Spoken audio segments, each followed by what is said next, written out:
very, very important. It's not just about just having this idea and branding the fact that you're an entrepreneur. You really must build your business.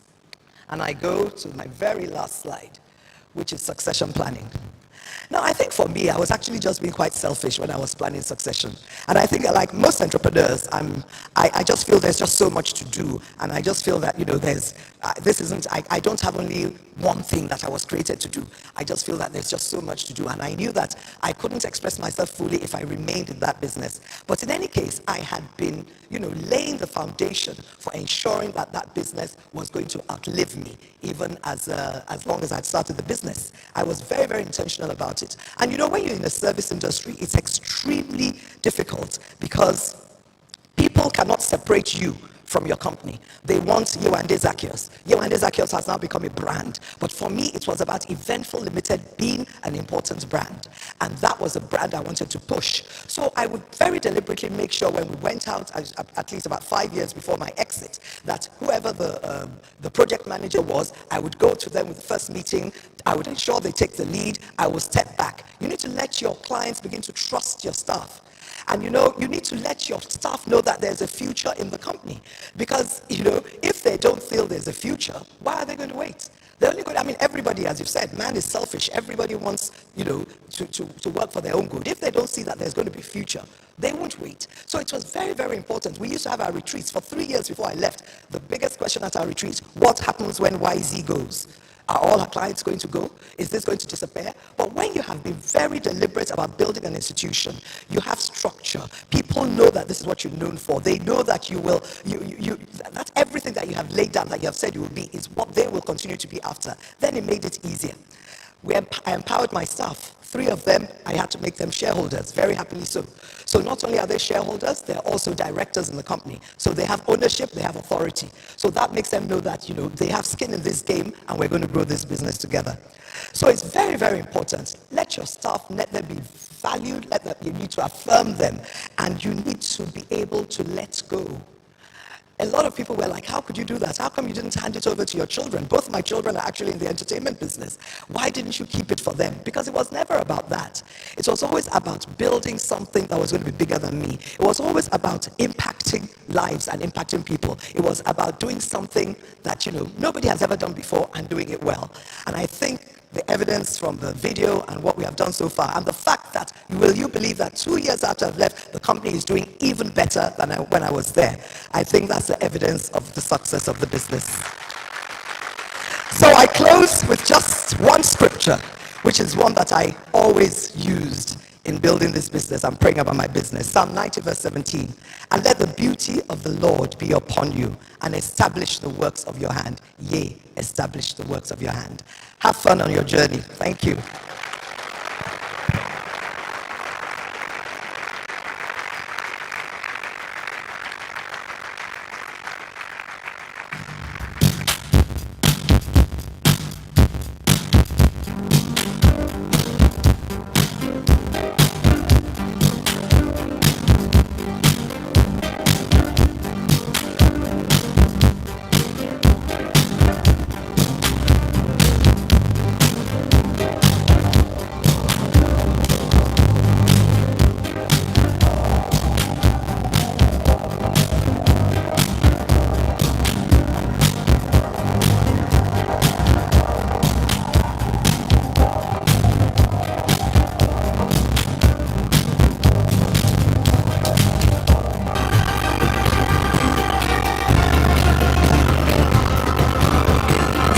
Nigeria is powered by the Covenant Nation.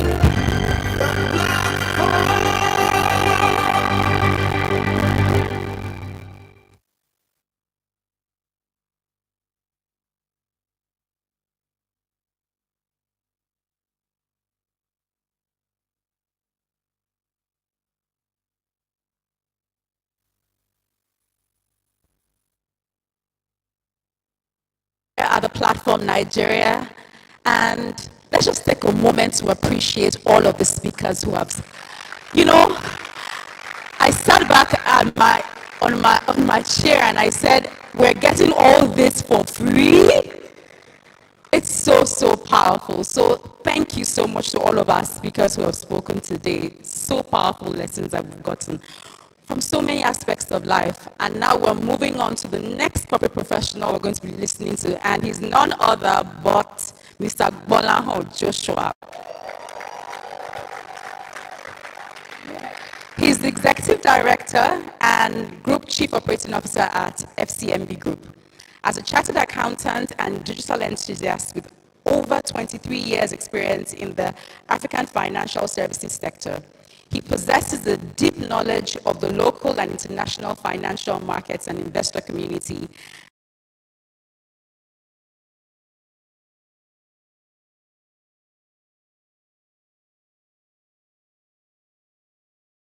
The last 8 years across various products, with the most recent being the first ever local non-Sharia additional tier 1 capital instruments issued in Nigeria in Q1 2023. Gbolahan has led various transformational projects across 3 leading African and Nigerian financial institutions over the last 18 years that have significantly improved the corporate performance, employee productivity, market share, and shareholders' value of the respective institutions. He's actively involved in mentoring senior corporate professionals on leadership and transitioning into the C-suite. His hobbies include boxing, football, and emerging digital trends. Gbolahan is married to Adora, an educational entrepreneur, and they are blessed with 2 wonderful daughters. Please join me as we welcome today Mr. Gbolahan Joshua.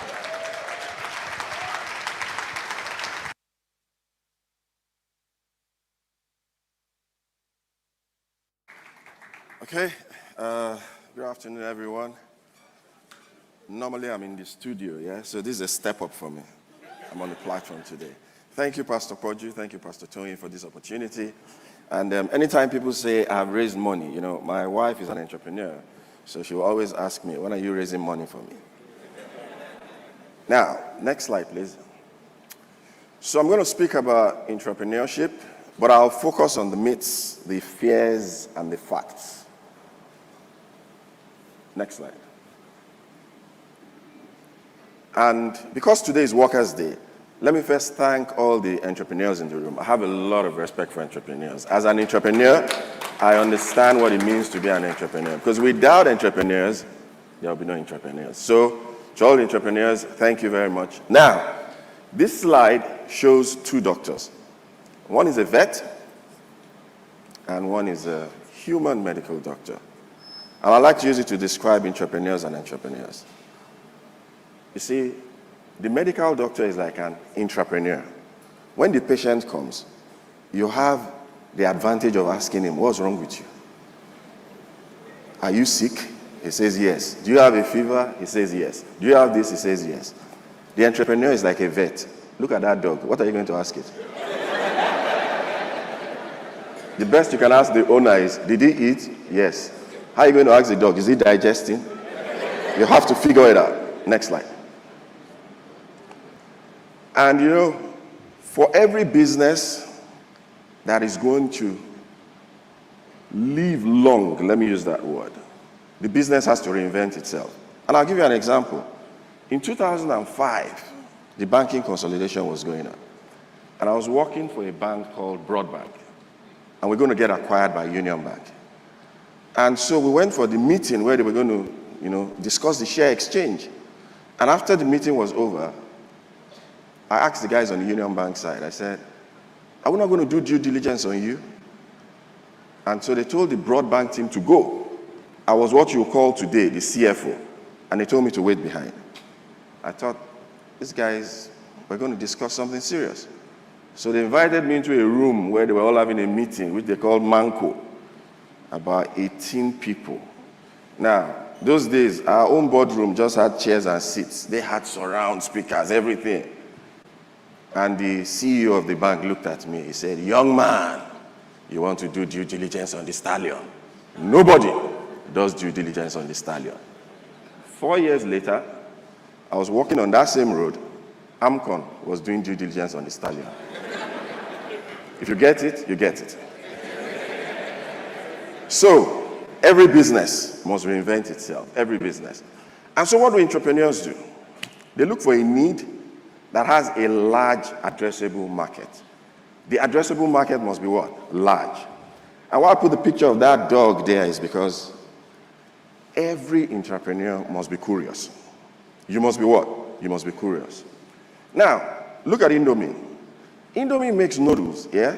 And they realize that people want different flavors. So they make chicken flavor, shrimp flavor. But guess what? Are you hearing that they are killing more chickens because of Indomie? It's flavor. They don't need to kill any chicken.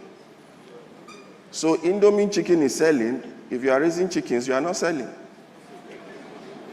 Because that's not the need. It's a different need. So if you hear that people are eating Indomie chicken flavor, it's not going to affect your business because it's just what? Flavors. Next slide. Now, I call this the DNA toolkit for entrepreneurship. And it applies to both companies and individuals.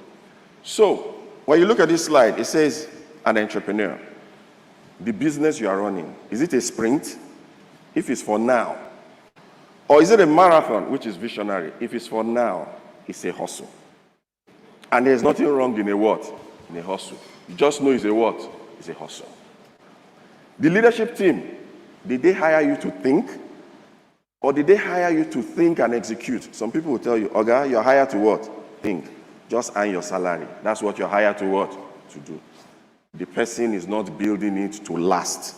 He's building it to rest. They are two different things, and I'll get there.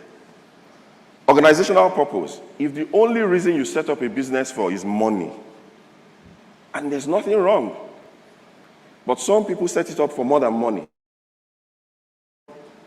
because they want to fulfill a purpose, but they must make money while fulfilling what? That purpose. So if it's money, there's nothing wrong. The remuneration structure, is it pay as you go, or is it risk and reward? If it's pay as you go, there's nothing wrong. We're all hustlers. You pay me, you what? You go. Risk and reward, I build something for you, you reward me, you put in place a structure that enables people to think, look, if we build something here, we get rewarded. That's why people give people stock options, people give people bonuses. In some organizations, if you say, Bo, the entrepreneur will look at you and say, where were you when we were starting this business? Data maturity. Do you use any form of data? If you don't use any data in your business, in every meeting, everybody's a politician. Because it's now based on what? Perception. And in every argument, there are three parties. The two people arguing and history. That's why it's difficult to solve an argument, because you don't know the history. And that's why when you see two people speaking, somebody will say, he has been doing that thing since. That's history. Organizational culture. Very important. Is it built to rest or built to what? That's when you get into some organizations, they'll say, my friend, don't try anything here. This is how we have been doing it. Just do your own and what? That is built to rest, not built to last. Then the performance culture. Is it paternal or is it what? Is it merit-based? Now, I put something in there which I said, look, any conversation you have without data, they are just discussions about perceptions and opinion. Is a good name for gossip. Once there's no data, is what? It's gossip. So, the next slide. Now, you want to innovate within an organization.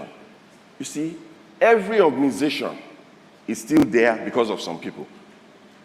No matter how terrible the organization is, some people kept it there for you to come and meet it. They might have expired though. But it's because of them the organization is still what? Those are the gatekeepers.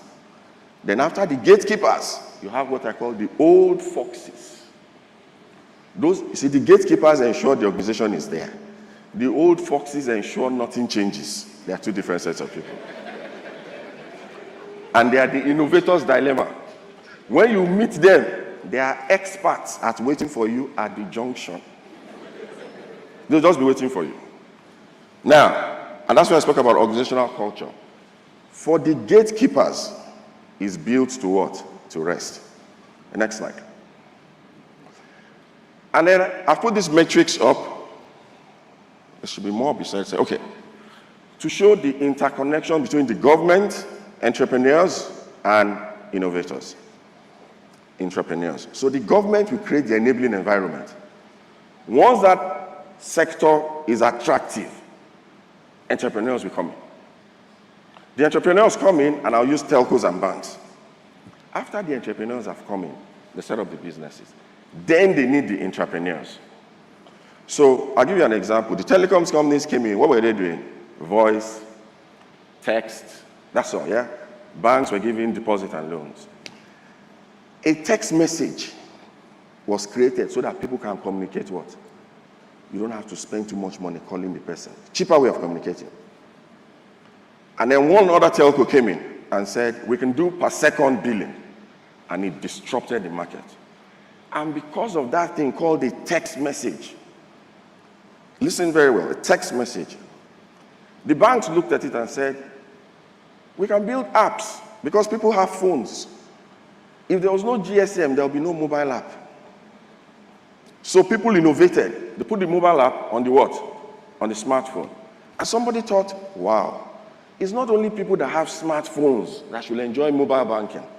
And they started USSD. This one, you didn't start something, something star. Yeah?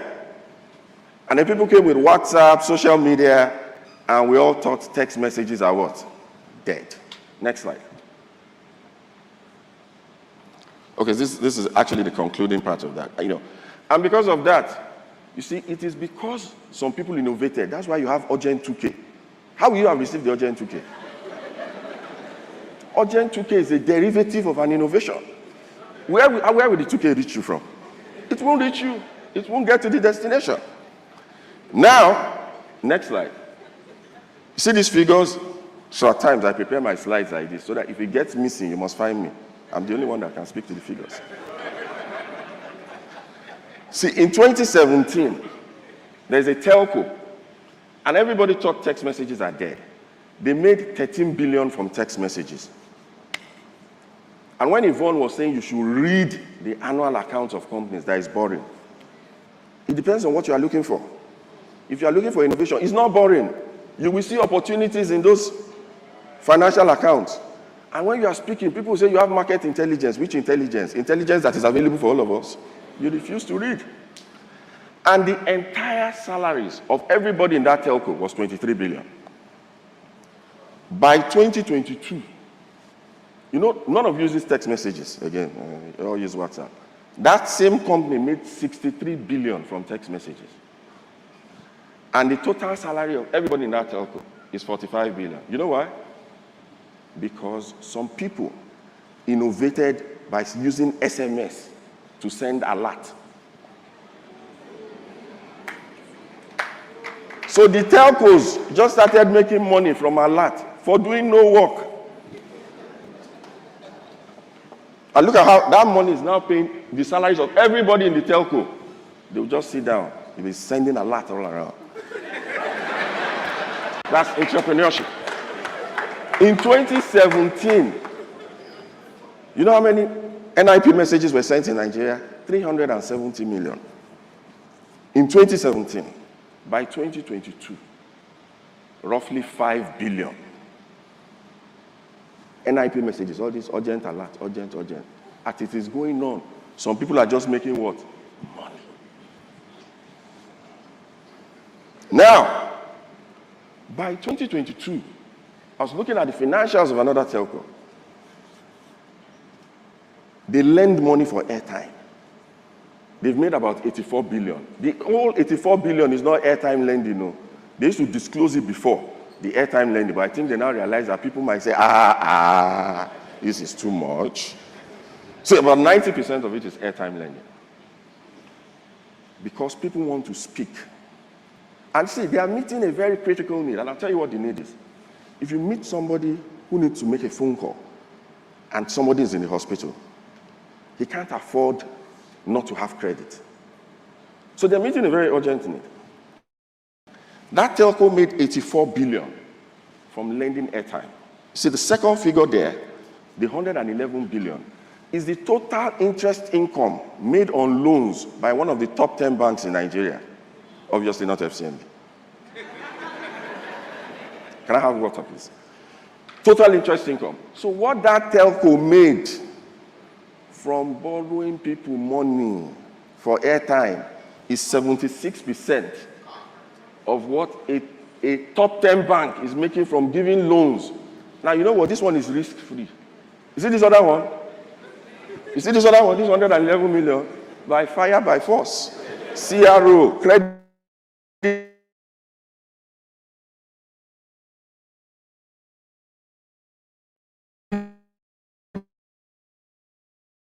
department. It's from the... You know that stamp duty, found out that, you people are sending money anyhow. The government who came in. The government has collected 378 billion in the last 6 years from stamp duty. The only reason they can track it is because it's what?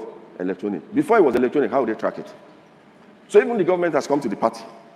But remember, without the government auctioning GSM licenses, all this will never what? Happen. Without entrepreneurs coming in, all this will not what? Happen. Then the entrepreneurs take over. Now, the figure there at the other end is 14.5 trillion. That is what the pension industry is worth today. And, sorry, go to the next slide. And that will take me to, you see, if you look at what I've written there, the government, now in the budget document that the Minister of Finance presented this year, they spoke about this electronic money transfer levy.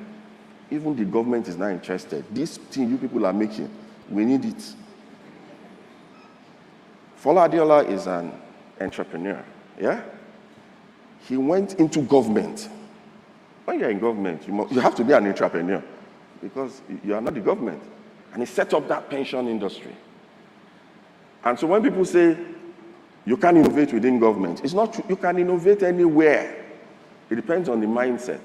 But I was reading an article. He said when he was going in, he gave them a few conditions. And one was that he was not going to earn any salary throughout when he was there. And they were allowed him to choose his secretary or something, who ended up being Chinelo. Next slide. Now, I just want to show some standalone case studies. You see, people talk of Jakpada. See, they are different. Me, I've been Jakpaing internally. Jackpot from one institution to another. So I've jackpot internally. I'm an internal jackpotist. Some people are external jackpots. You jackpot out. So I've jackpot out and come back. Where I am now is my second missionary journey. I left there in 2008. I'm back now. So I've also jackpot that. So nothing is new under the sun. When I was leaving the organization, they were setting up a business called Credit Direct. They had just set it up. A lot of you might not even know it's a subsidiary of FCMB. The people on the street, they call it Sharp Sharp because it gives quick credit.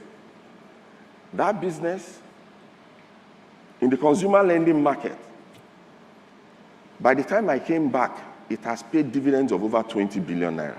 Dividends. What? Dividends. Dividends. Stanbic Pensions was started less than 20 years ago.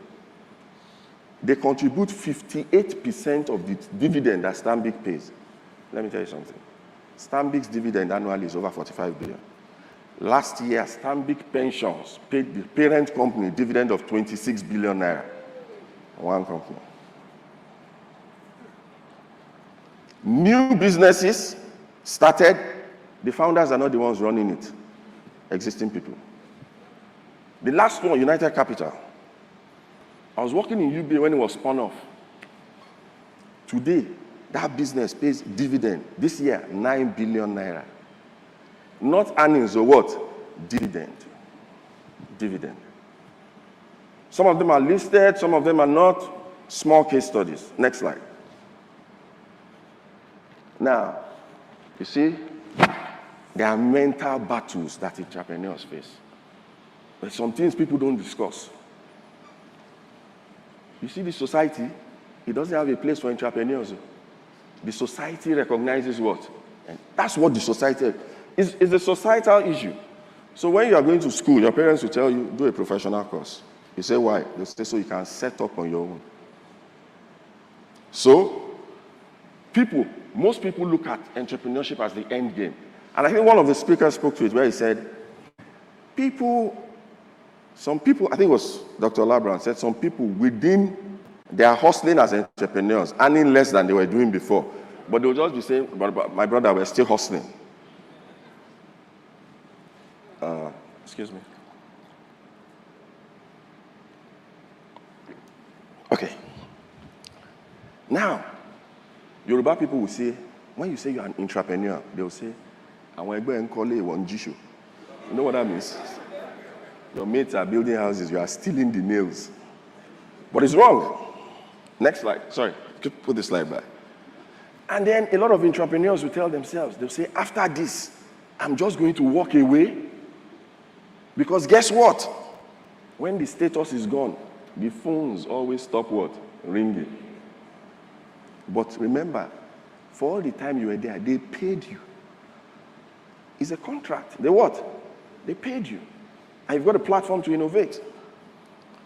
And then the mental pressure. You know, I think it was when Didi was speaking. And people say, yeah, it's good to be an entrepreneur, you get a salary, but there's a mental pressure that comes with it. And so I always tell people, discuss with people who've walked that path before. And don't do only that. See, it's a selfish entrepreneur. All you do is work. That office has provided a platform for you to prosper. You have to look for another platform to give back. It can be CSR, it can be mentorship. You have to look for another platform. Next slide. You know, in this entrepreneurship journey, at times it will test your curiosity. I had a boss. They were doing cost cutting in his office. So he innovated and they cut cost. So they fired one guy. So the son of the person they fired and his son were in the same class. So the boy came to school, looked at him, he said, your father fired my father. When the man came back to the office, he saw me the next day, he said, Boli. He said, I felt bad. I said, I thought you were a hard man. He said, I felt bad. But he was doing his job. I remember I was working in an organization and we thought that, look, guys, we're paying too much for transportation. And so we looked at the Uber option. And so we said, the people that are not in the front office, let's enroll them on corporate Uber. So we did it. The first month, the salary, the amount we spent was less than the salary of the drivers. It was about a quarter of the salary of the drivers. So we had to let the drivers go. Somebody now called me. He said, Bola. I said, yes. He said, where are you? I said, I'm in the office. He said, they are carrying placard. Your name is in front of the placard. The people carry placard. They say, send that boy back to where he came from. So, at times, it will test your humanity. And then people start fearing for you. You are the one doing the work. People start fearing for you. But I'll end with this. And I'll say, you know, the job provides a platform for you. And everybody cannot be an entrepreneur. Some people were born to be entrepreneurs. And I'll give you 3 advantages entrepreneurs have that they never realize. You're somewhere, you are innovating, they are paying you a salary. You see, during COVID, I am an entrepreneur. My wife is an entrepreneur. So she runs a school. There were no students. The next thing, I came to my living room, the thing had turned to a school. They were doing virtual classes. They had to survive. But I was getting paid. We switched to virtual mode. You have existing customers. With existing customers, you can do a lot with existing customers. A lot of startups, they spend their first 2 years buying customers. They raise capital to buy. So when you hear people telling you, we give you this free, we give you this free, it's investors' money they're using. They buy the customers. Number 3 is, they don't have unlimited capital. You will do it. If it doesn't work well, the organization will say, well, you tried. I mean, you can also lose your job. It's not in the try. But you tried. And 4thly is that you have access to existing talent. So when you need something, you call somebody and the person helps you out with it. But finally, in the new world we're going into, you cannot innovate alone. it has to be with partnerships. As you can see from the NIP experience, for that innovation to happen, you needed the telco, you needed the banks, you needed guys they call aggregators. You need, one person can't do it alone. The world is now so interconnected. So it's not the case of I'm a genius. Those days are gone. And what we're seeing today is a tip of the iceberg. Metered consumers, 11 million. Total consumers, 51 million. When those 51 million consumers are metered and they start paying electricity bill with NIP, you can imagine the money that some of these telcos will be making. You can imagine the money that other people in the ecosystem will be making. So I leave you with this. That job is a platform. Make the best of it. Thank you very much.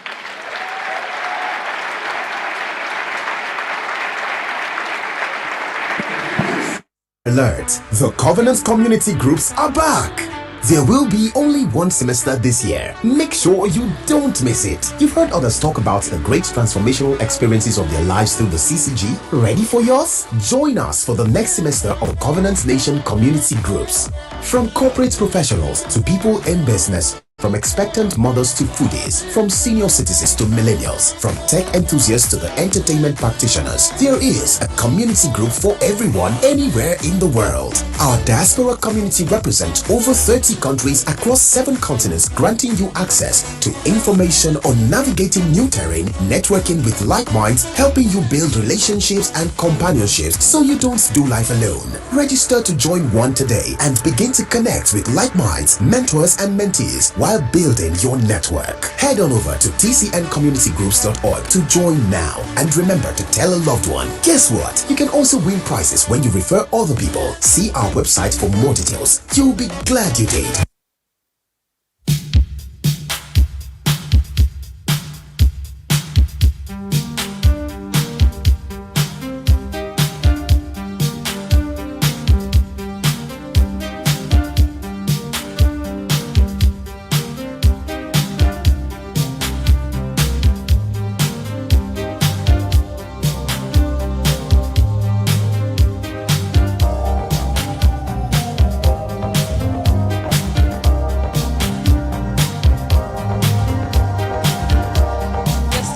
At the platform Nigeria.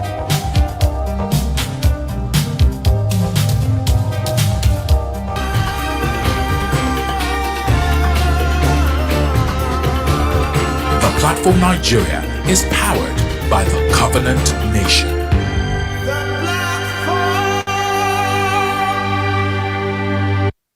If you listen to all of the messages we've heard today, you've heard about collaboration, you've heard about partnerships, you've heard about people who have just been able to found their own businesses because they were in the environment where that was normal and they kind of caught it.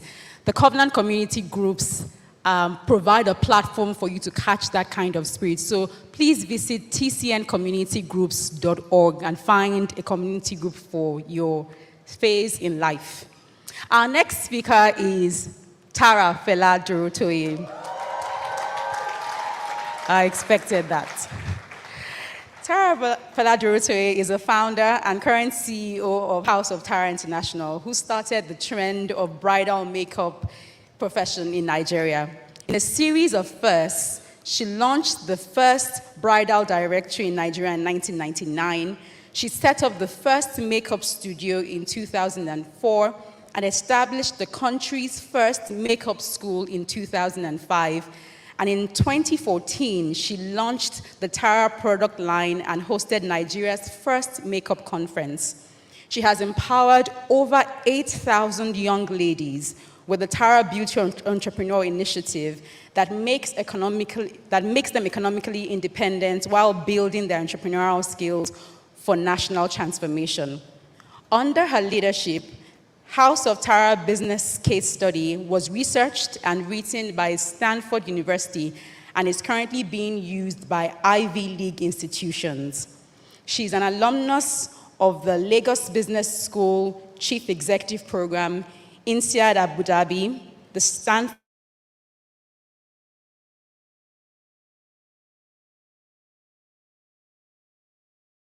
Policy the program on global leadership and public policy in 21st century. Tara is happily married to Fela Dorotoye and is blessed with 3 sons.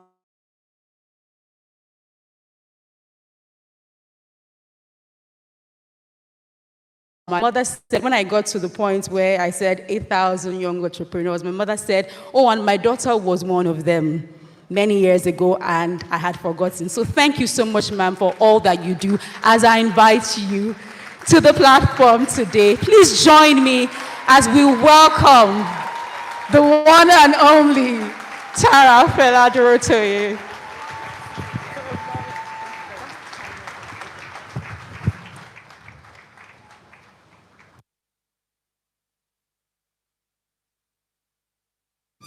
Good afternoon, everyone.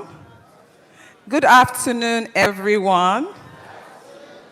The number of text messages I have gotten today, voice notes, prayers. I thought it was my birthday. On top of this, I'm speaking at the platform. It's a serious matter. Prayers. Today is going to be awesome. You're going to be fantastic. We're praying for you. My husband said, stop reading all these messages because they're going to make you nervous. So I'm actually quite nervous today. So I need to see encouragement from you guys.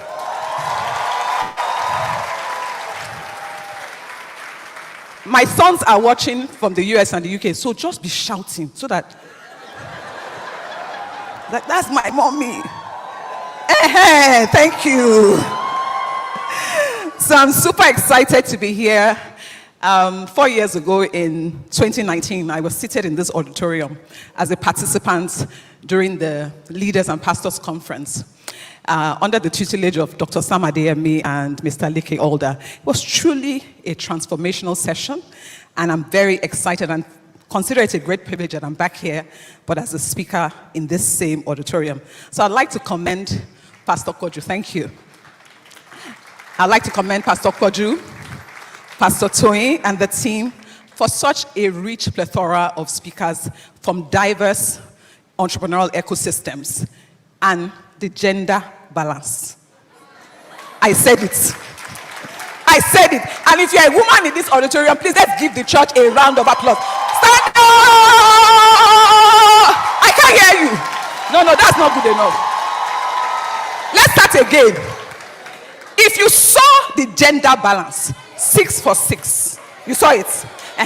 Now, we are going to encourage other churches to do the same. So give Pastor Kojo and the team a resounding round of applause. That's good.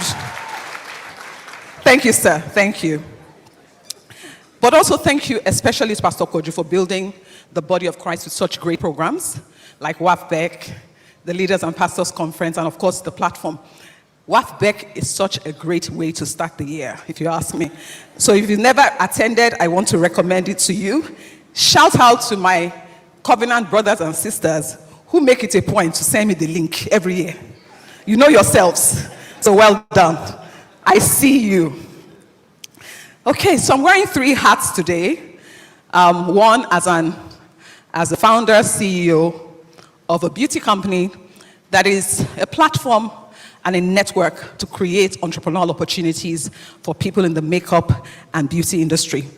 But my second hat is as an entrepreneur who has built from the scratch an internationally recognized makeup brand that in an industry that was practically non-existent 25 years ago in Nigeria when I started. I'm also wearing a hat as a leader of a team of committed professionals, the intrapreneurs that we've been talking about, who have been committed in the last 2 decades in building. And they have been responsible for, one, building the 8,000 numbers that you heard earlier on of professional makeup artists. And now we have representation from diverse nationalities.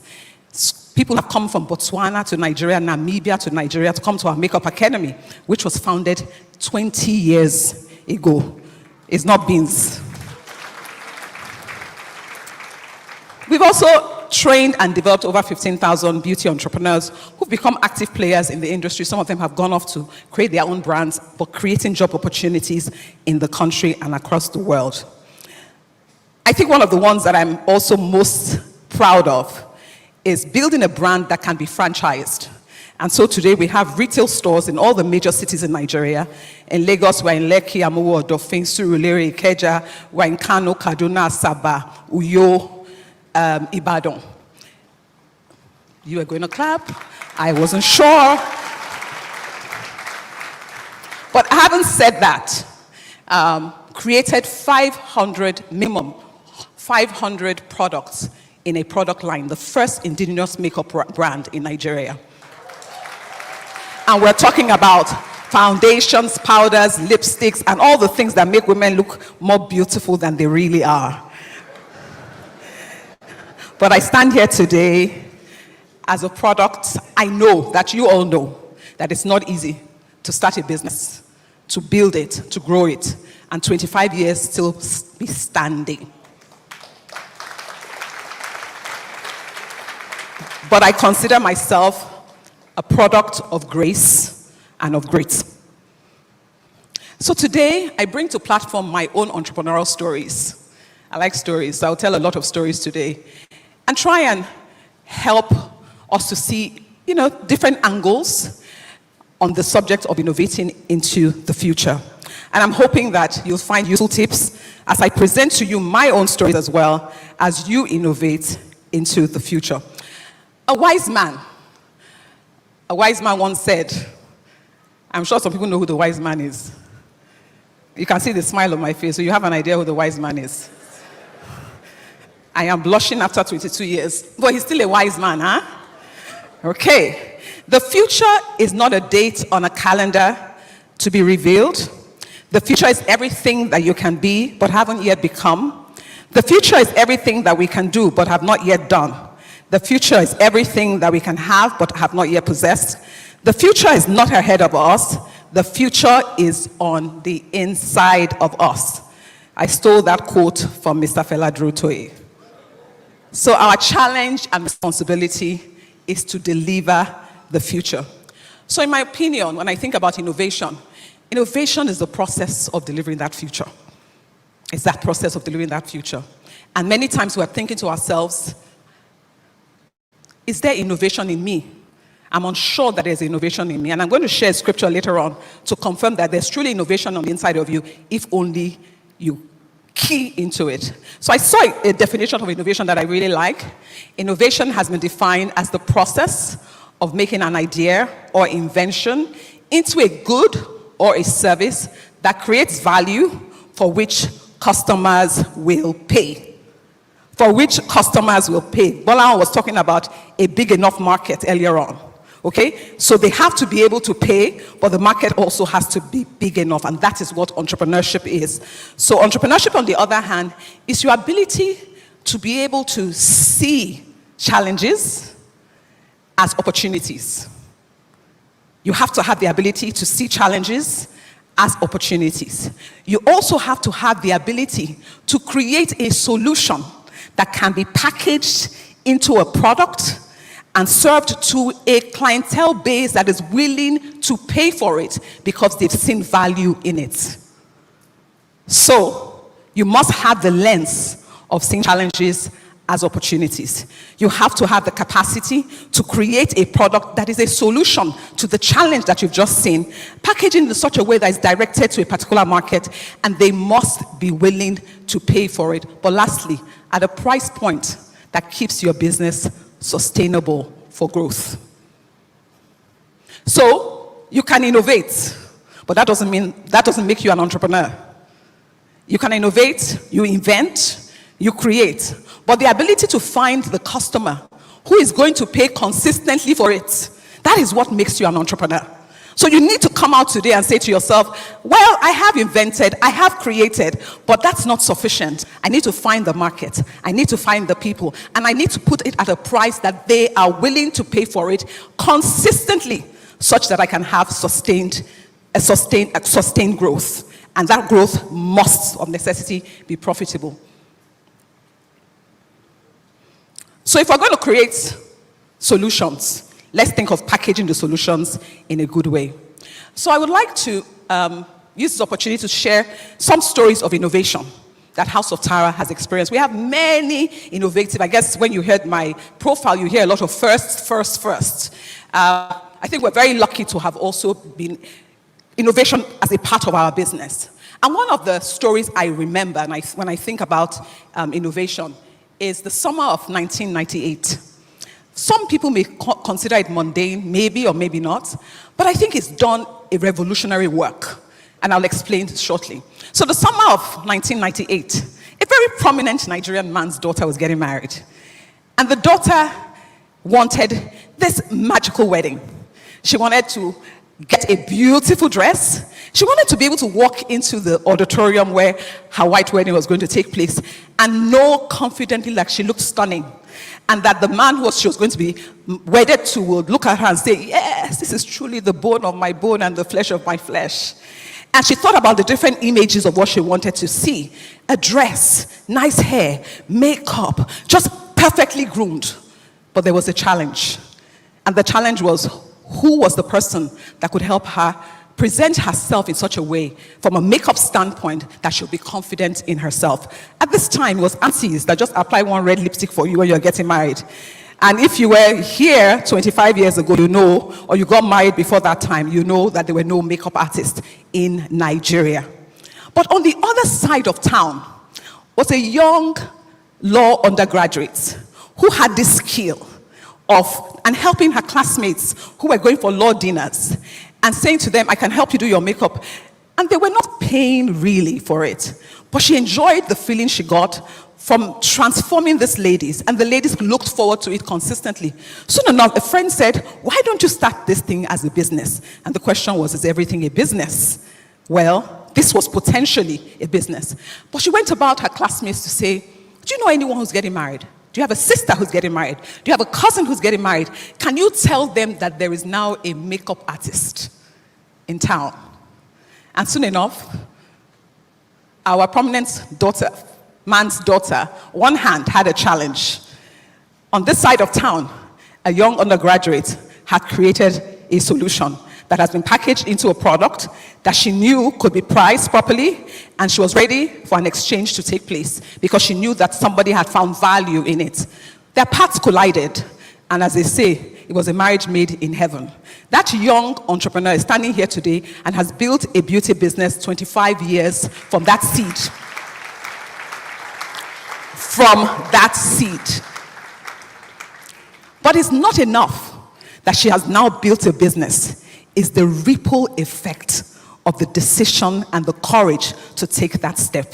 It is the number of makeup artists that we have today, an industry that prior didn't exist. The number of product lines that have been created locally by local brands that was not the case in the past was simply because that young undergraduate dared to innovate. And this is what management science calls breakthrough innovation, where you do something that's never been done before, have the courage to do it, charge for it, get paid for it, and then price properly so that you can have a business that is sustainable many years after. I'll tell another story. Another moment of innovation, apart from the bridal makeup one, was, I don't know how many of us remember when you go to the market with your mother and have this image in your head of any of the traditional markets, whether it's your Balogun market, Tejosho market, Wuse market in Abuja.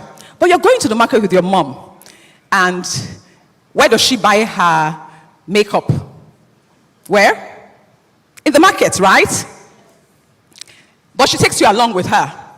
The inconvenience. You remember the crowd, right? You remember the heat. You remember the negotiations back and forth, how tired you get. But I think the worst part is the traders and the cosmetic sellers that drag you as the daughter. Does that happen to anybody? Did it happen to anyone? As you are walking, what would they be doing? Madam, I go marry your pikin, oh. Your daughter are fine, oh. Am I correct? She's so beautiful. I go marry her. And guess what? Mothers are cringing. The daughters are cringing. If you're a man that I'm sure maybe you didn't have the experience, or maybe your sisters told you about the experience. It's a terrible experience. And so the women want to continue to buy because grooming is a huge part of who we are as women. So makeup, doing your eye pencil, putting on your lipstick and looking snazzy is part of being a woman. It's part of being your feminine self. The same way men have to cut their hair, right? And that's how they feel groomed. That is how important makeup is for us. But the women are stuck with buying from the open market, the traditional markets. But soon enough, yet again, a group of professionals that as the business began to grow, I had to engage. And in engaging, what I found was the entrepreneurs came with their own ideas. One of the ideas was for us to start up something. And what was that something? What we called a makeup specialty store. What that meant was we wanted to provide comfort, convenience, customer engagement, customer service, so that the women who want to buy makeup were not stuck in buying in the open market anymore. And in 2004, we opened our very first makeup studio in Nigeria, a specialty store just for makeup. And what it meant, it was not just that we were now retailing products, it was that only professional makeup artists were now attending to customers. So we're no longer stuck with one random trader who doesn't know what tones are, what shades are, what colors suit who. But now we're having trained makeup artists, and by extension, we had to now create the Makeup Academy, where we're training makeup artists who could serve and work in our stores, but then subsequently go out and become their own entrepreneurs. Today, there are so many international brands in Nigeria that are functioning and can only function simply because one of the number of makeup artists who have been trained and able to work in the industry and work in these brands. Because we're innovative enough to create a makeup specialty store, one, but also to create an academy that develops and trains the makeup artists who can then become professionals working in these stores. A new career path was created. So you have lawyers who become makeup artists. You have people who study engineering becoming makeup artists because they are following their passion. Yes, I love that I studied X and B, but what I really like is makeup artistry. And they can take that and transform their lives, create a new pathway for themselves. And this is what we call experiential innovation. So you may not recreate what already existed, but you may say, how do we make it nicer for the customer? How do we make it easier for the customer? How do we make it more comfortable, more convenient for the customer? And how do we create a situation where the customer comes in and they have a feeling, they walk away with a feeling saying, this is exactly what this should be. That is experiential innovation. The last story I would like to share is the story of our very first franchise. In 2007, we opened our first franchise. And at the time, we just opened 2 stores. We had one in Lagos, 2 in Lagos, one in Ikeja, and one in Victoria Island. A young man walked into the office and had the opportunity of meeting with one of the entrepreneurs in House of Tara. And that entrepreneur was our general manager, who had just come from LBS, was working for the company for about a year. And this is the power of entrepreneurs, right? And this is what Ndidi and Bola had referenced earlier. When this man came from Ibadan to say, I want a House of Tara franchise, I, for a split second, had imposter syndrome. You know what you're thinking? Does he even know what franchise means? He probably doesn't know what franchise means. Because if he knows what franchise means, it means that he wants to take my brand name and take it to another location. Why would he want to do that? Why can't he start his? Of course, the entrepreneur who understands that this is a brand that can, because it's a recognizable brand, it has value, that if he puts it on a door as a signage, people already know what it means and they will come. He took his time to explain it to this entrepreneur who didn't get it. Entrepreneurs, you are powerful. You are powerful. And so by sharing, by him more or less like he sold the idea to me. And that's how we created the first franchise store outside of Nigeria. Outside of Lagos. But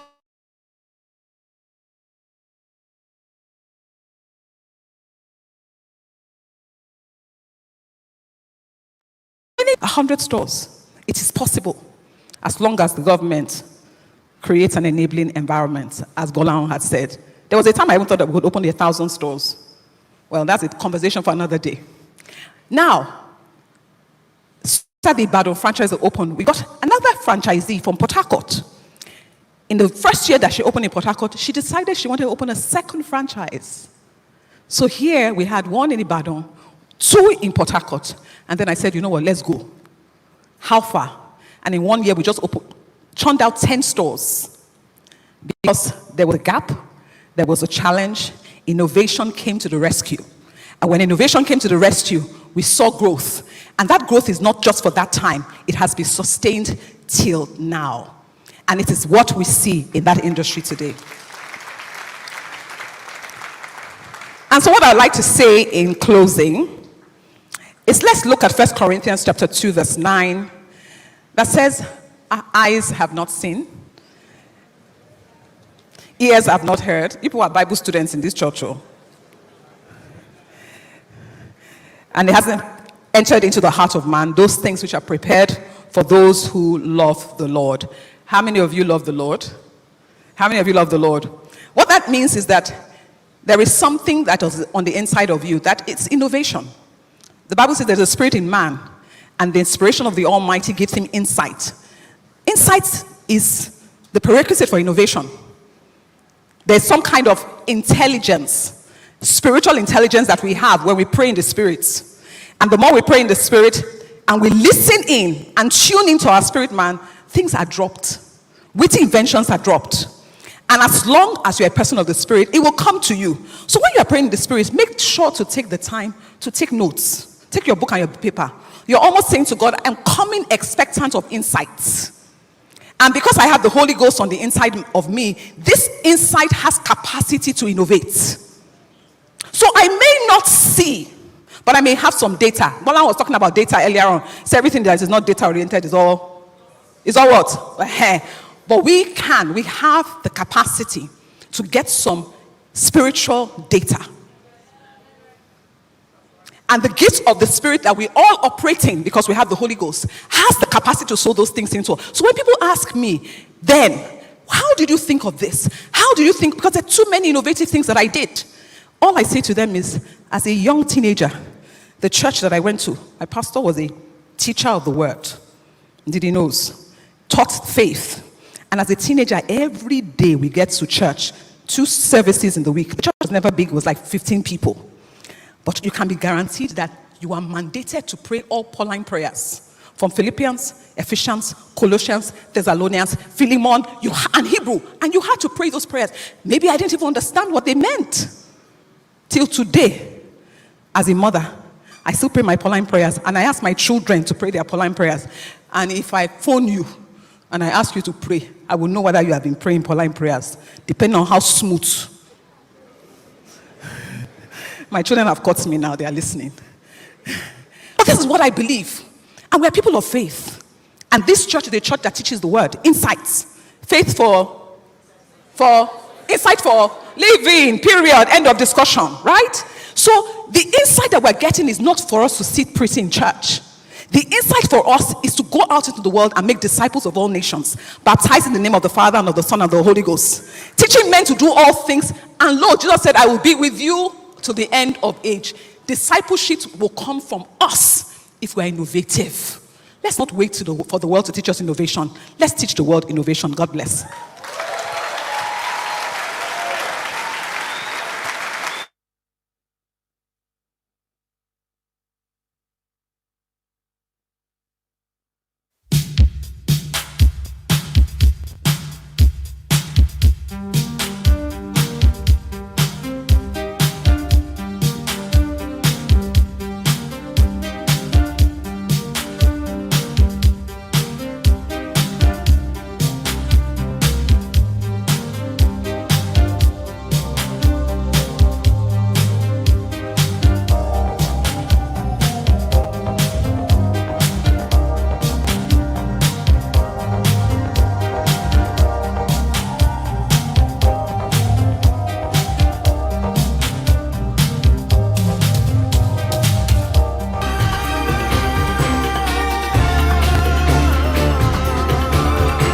Platform Nigeria is powered by the Covenant Nation.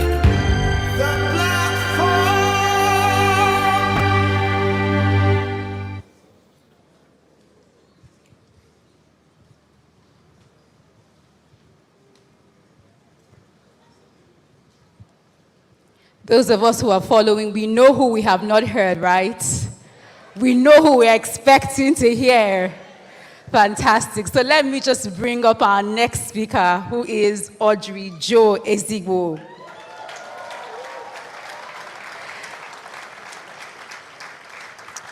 She's the Deputy Managing Director of Falcon Corporation Limited, a company which she co-founded with her husband in 1994. Falcon Corporation Limited is the leading wholly indigenous mainstream and downstream energy, gas distribution and trading company. An accomplished professional, Audrey holds several master's degrees in finance, marketing, and business administration. She is a transformational coach and an exceptional public speaker. Trust me, you would attest to this when she's done. Please welcome with a warm applause, Audrey Jo Ezigbo.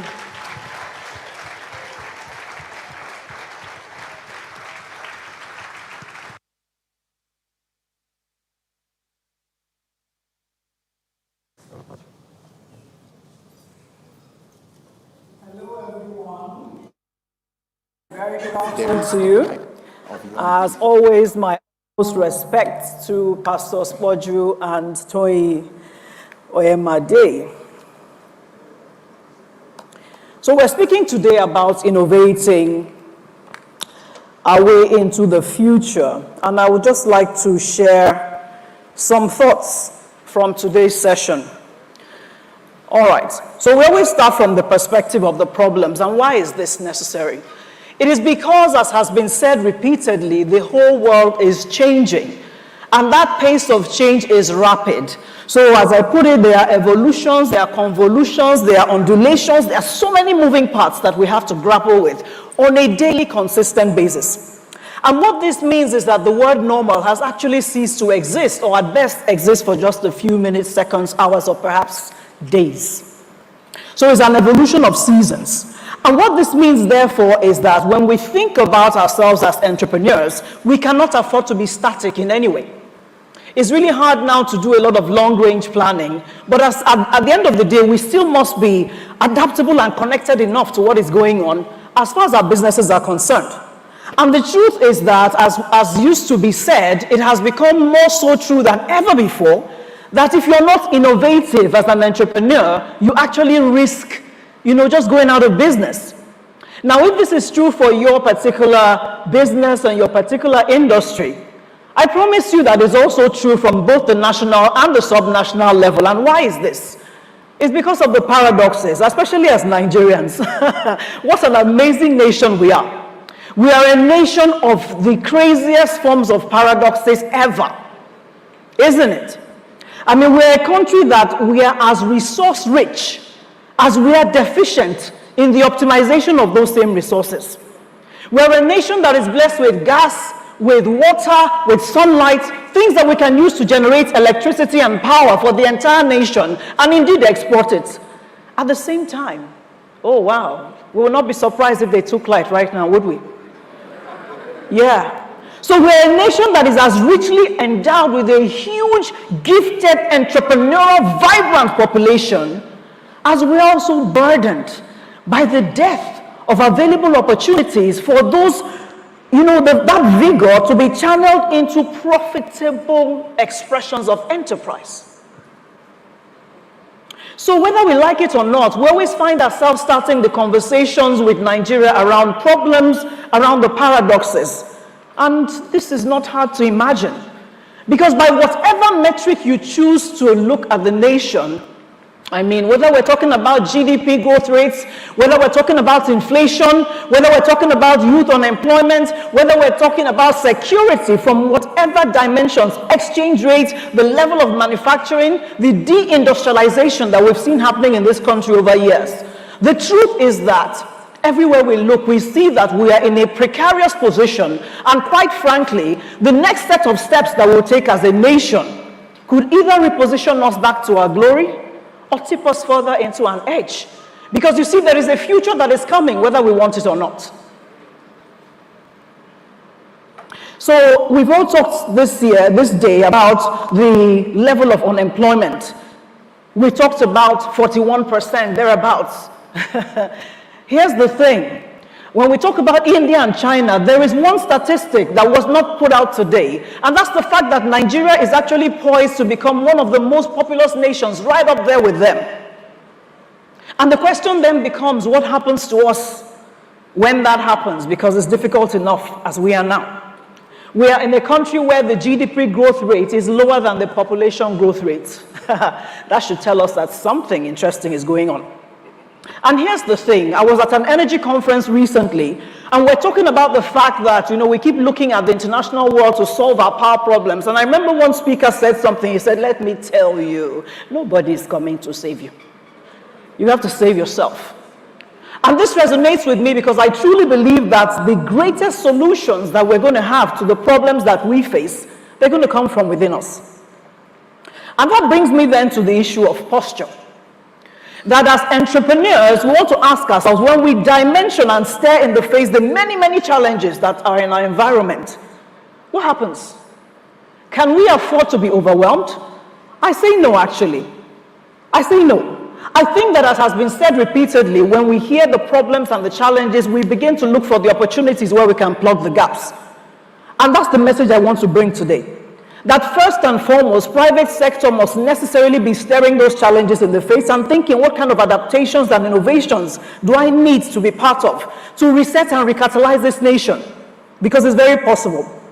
So it's very clear to me that as far as the national developmental agenda of Nigeria is concerned, entrepreneurs, we have more than ever before a very key role to play.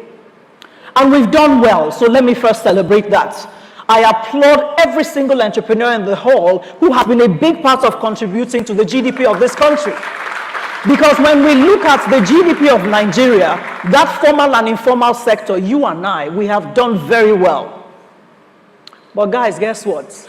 There is still so much work left to be done. And it is from that perspective that I say this very carefully, because I'm also an entrepreneur myself, that in a sense, much as we've done well, we have actually over-sensationalized entrepreneurship. We have put this kind of guilt upon people that if you don't have one kind of private side hustle, then something is wrong with you. I ask repeatedly, if everyone will be an entrepreneur, I beg, who is going to work for us? And I'm going to come to that. About 11 years ago, one young lady, she came to me, has just finished talking at one business event, and she said, oh my gosh, ma'am, you're such an enigma. You're the woman I want to become. I was very honored. I was also very unconfused, if that is a word.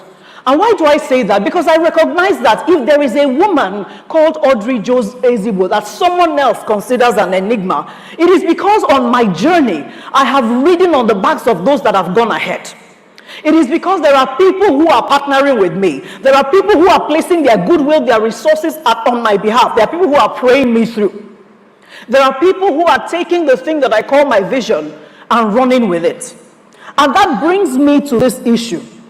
That as entrepreneurs, when we celebrate the things we've achieved, with all due respect, God has helped me to do well with my business, my husband and I. But guess what? We are not all that by ourselves, are we? And it's important, which is why I really love the fact that today's session is not just about entrepreneurs, but about entrepreneurs. Because you see, this is about partnerships. This is about partnerships. That we are who we are, we've achieved the things we've achieved because there have been some people that have chosen to oil the wheels of our organization. There are some people that have committed to manning our gates, so to speak, to upholding the vision, even though it might not be theirs, as we've heard. It's just on the pathway to their own. And that's why I love entrepreneurs. Entrepreneurs, those ones that they don't think job title, all they're thinking is, let's get this done. What do we need to tweak? What do we need to change? Madam, if you are slow, let me tell you what to do. Entrepreneurs are people that can sometimes, if we, the entrepreneurs, will be honest, they can embarrass us with their resourcefulness. Sometimes they challenge you into thinking, is this my business or, yeah. Some of them even have the language of I, my. I remember someone who worked for me, she was like, madam, they must pay me my money. And I'll be like, sorry. But I knew where she was coming from. So we have entrepreneurs who if you are not careful, they can make you, the entrepreneur, feel very insecure. And I think perhaps that's sometimes the problem that we face. So I thought that it was good to just stop and say, you know what, guys, I see you. And I loved it when Tara said that you're powerful people, because I actually wrote that. I said, listen, you are truly powerful and valuable people. So if you're an entrepreneur in the room, please celebrate yourself. Thank you. Thank you. Thank you. But in the spirit of partnerships, because the Nigeria problem is our problem collectively, whether you are intra or intra, is that we're going to need to come to the place of these powerful and profitable partnerships, where while we are busy chasing our individual visions, there is a convergence that comes from the perspective of the Nigeria challenge. And I hope that that is clear in the room today. So in the spirit of our topic today, I thought to look at innovations. And not just innovations by entrepreneurs, but I actually took time to go and do a search around innovations that were done by intrapreneurs. And I found some really interesting things I didn't know. I mean, first of all, can we just settle that we're living in innovation? And there's some things right from the bed you sleep on, the toothbrush you use, things you don't even wake up every day and think, I wonder who made this toothbrush. No, you don't think about those things. They're just making our lives better. But I thought, okay, for those that work for people, and I found out that things like Gmail, Google News, the Apple iPod, Microsoft Surface, the Xbox, the Sony PlayStation, the Walkman, which used to be a thing, Amazon Prime, that is like some of us can't do without it. These were things created by people working for other people. But why is it important to me? Because the ripple effect is global, well beyond themselves. And I think this aligns very much with everything that has been said, that if you wear the right hat, you are actually empowering much more than yourself. Therefore, as I said earlier, because no one is coming to save us, if we're paying attention to trying to create ripples of value beyond ourselves to solve our national problems, then we have to look at the businesses that we run as well as that we work for as platforms where those solutions will be created. And if we see that, then certainly we can do bigger things. So entrepreneurs, first let me say this. We want to solve problems, we want to do great things. We want our names in the light. But our names in the light must be the smallest part of our agenda when we're thinking about what to do. And guess what? This is exactly the same message to every entrepreneur. Don't be too focused on your name in the light. Focus on the things that we need to restore glory. So again, people, when we talk about innovation, people are always central to it. Whether it is the people we try to cultivate and groom to create those innovations, or the people who are going to benefit from it, in this case, the Nigerian people.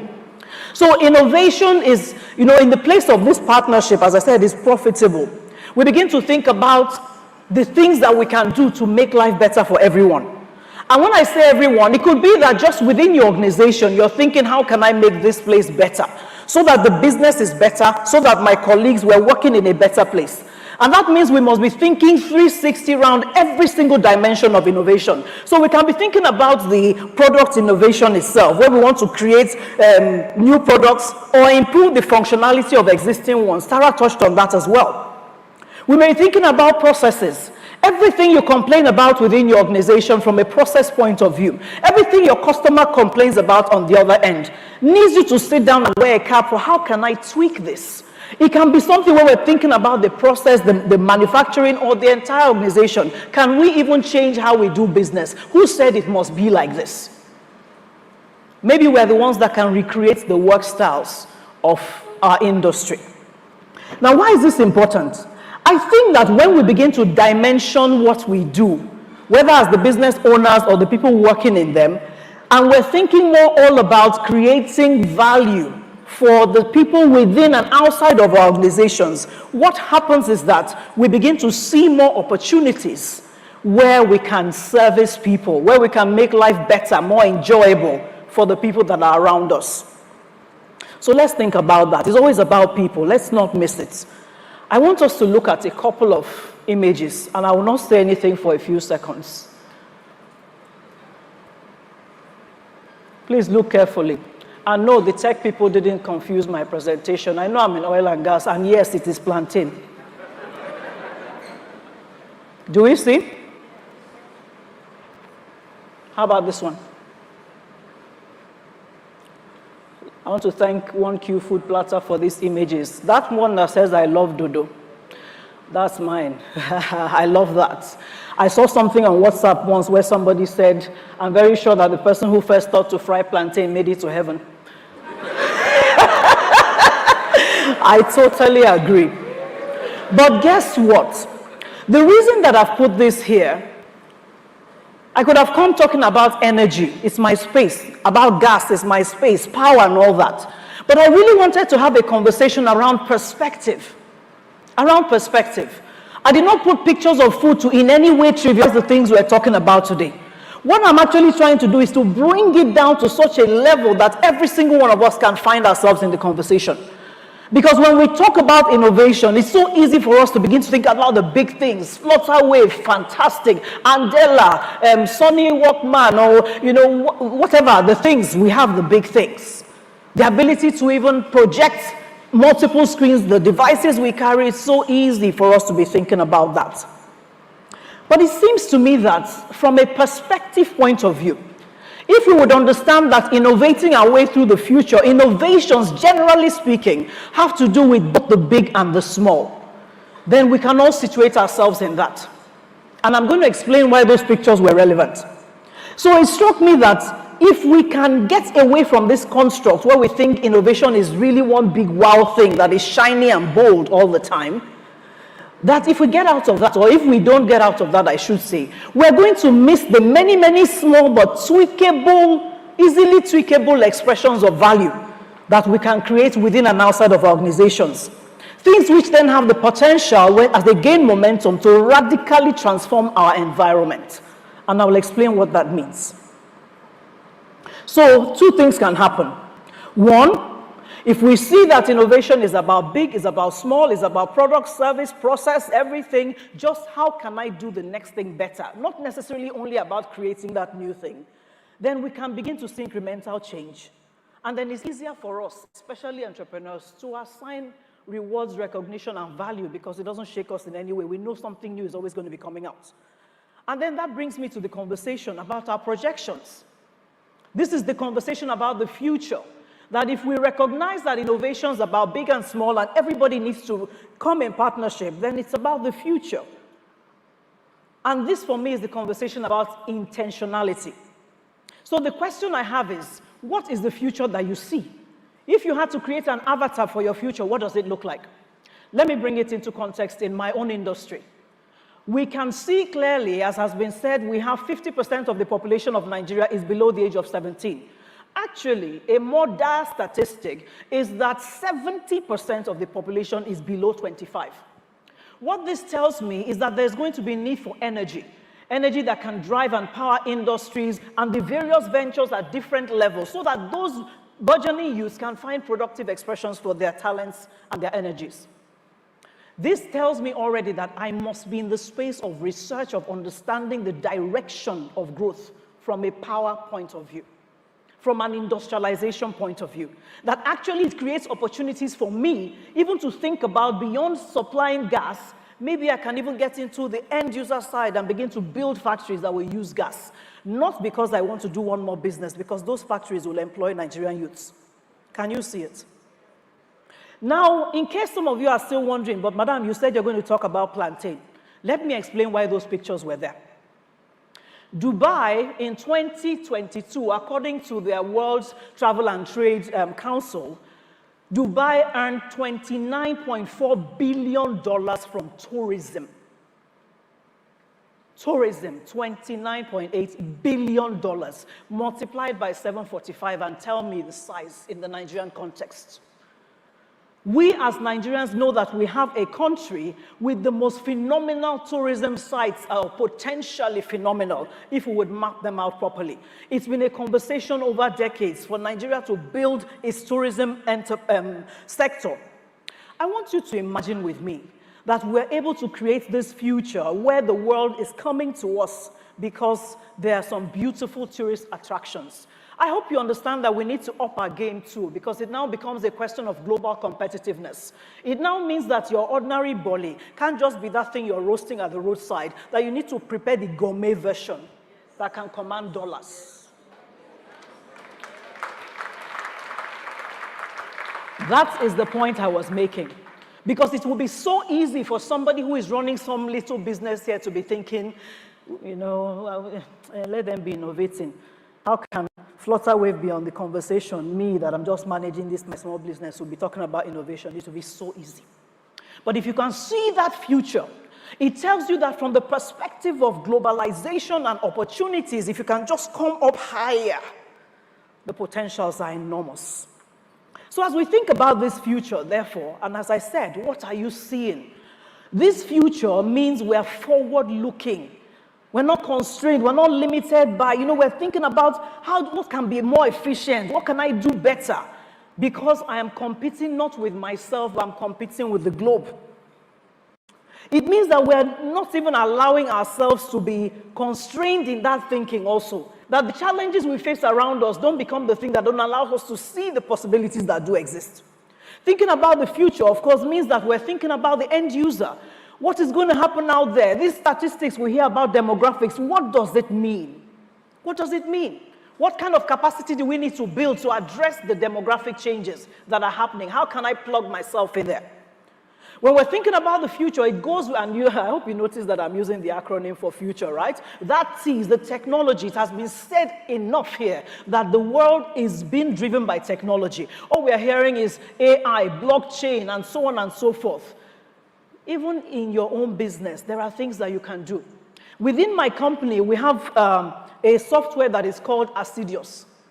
And it started as a customer management portal, but is now bigger than that. And guess what? It was created by one of my intrapreneurs.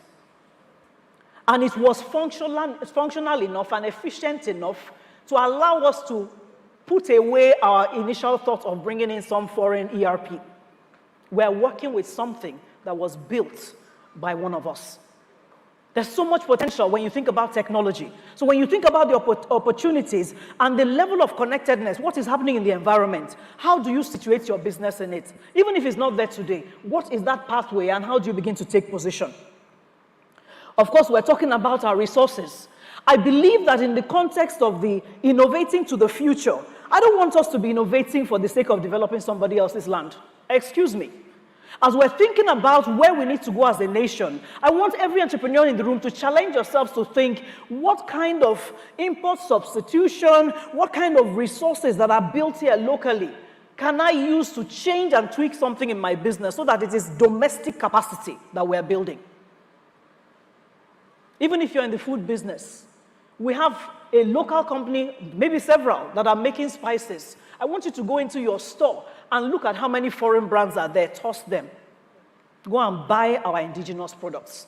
That's building capacity all the way back to the farm. In the same way, of course, capacity doesn't come in the air. So we must be thinking about research, about developments, about learning. Platforms like this. Somebody else talked about building academies, investing in interns. All it is about us creating this tidal wave of capacity that can then position us for that future we're looking at. And of course, because it is important, we must be thinking environmental sustainability. We see the challenges that have happened in the developed world, such that now we're talking energy transition and this and that. As we're beginning to innovate, we cannot be destructive in the process.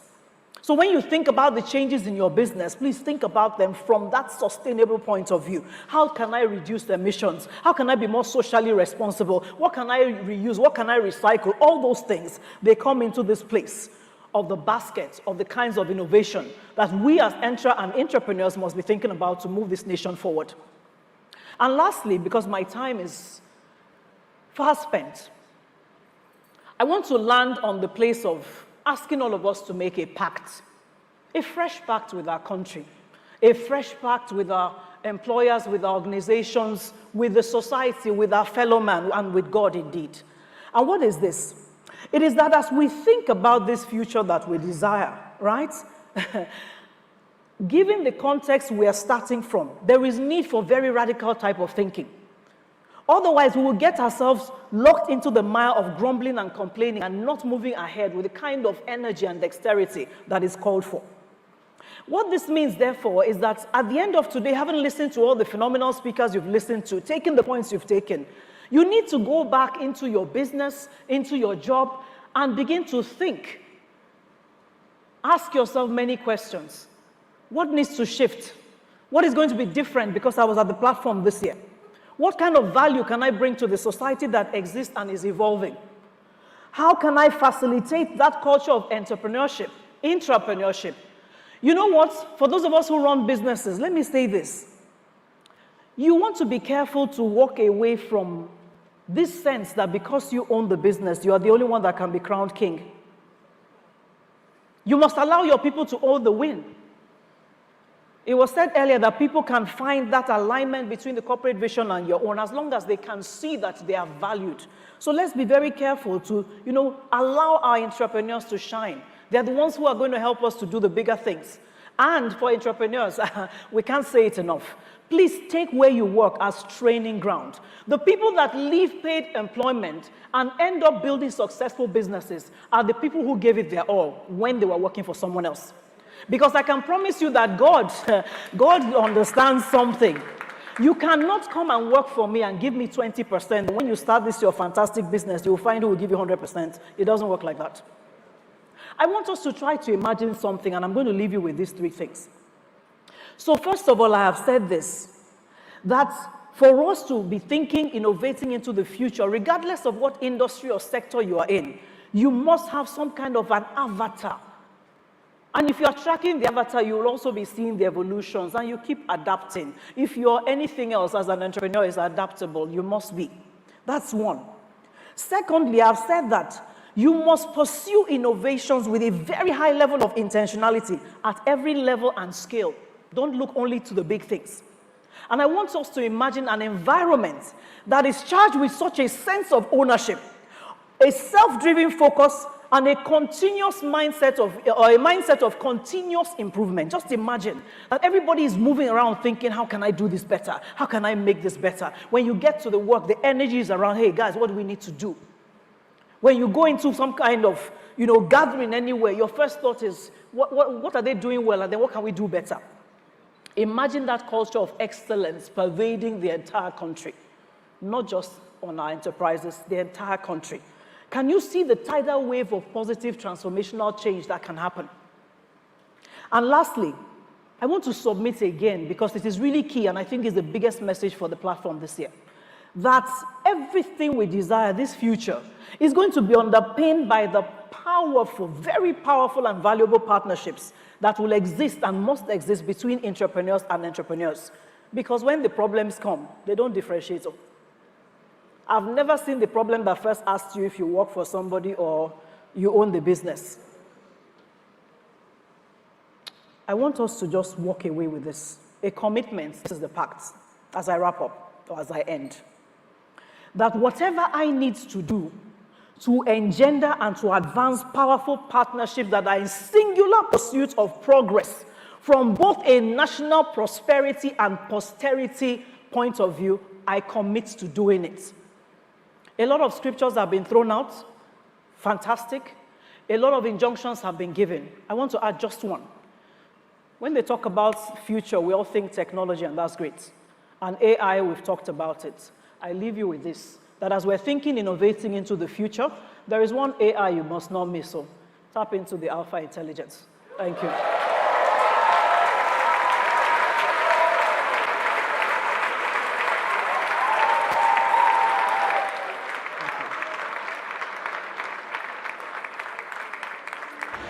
New semester alert. The Covenant community groups are back.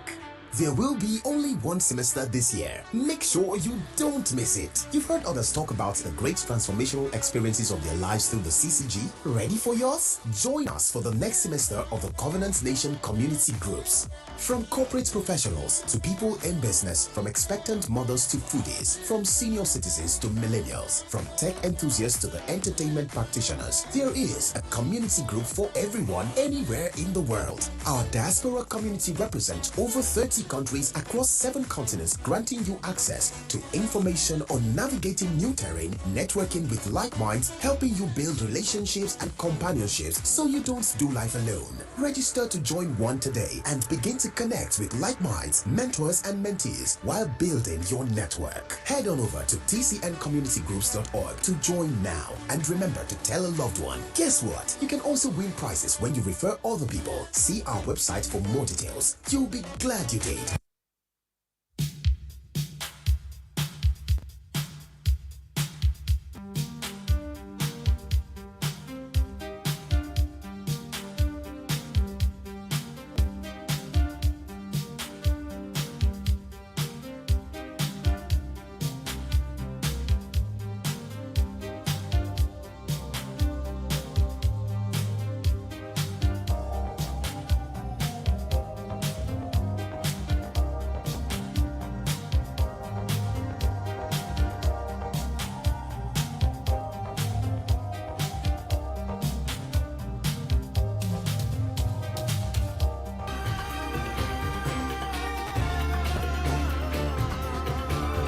The Platform Nigeria is powered by the Covenant Nation.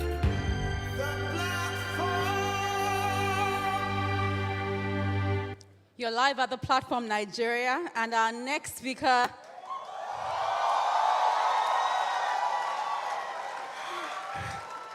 he really needs no introduction, but I'm going to do it anyway.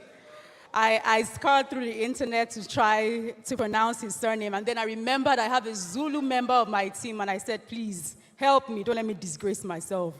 So here goes. Our next speaker is Vusi Thembekwayo. He is a South African venture capitalist, entrepreneur, and the founding CEO of My Growth Fund and IC Knowledge Bureau.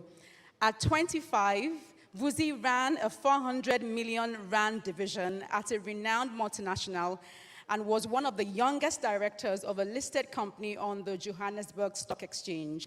His mentorship program discovers and nurtures high-growth Black entrepreneurs through funding, incubation, and enterprise development.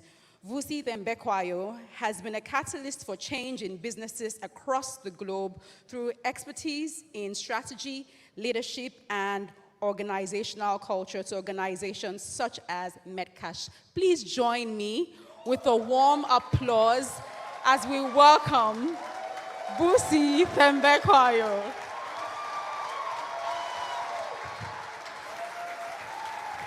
Thank you so much. Thank you. Thank you.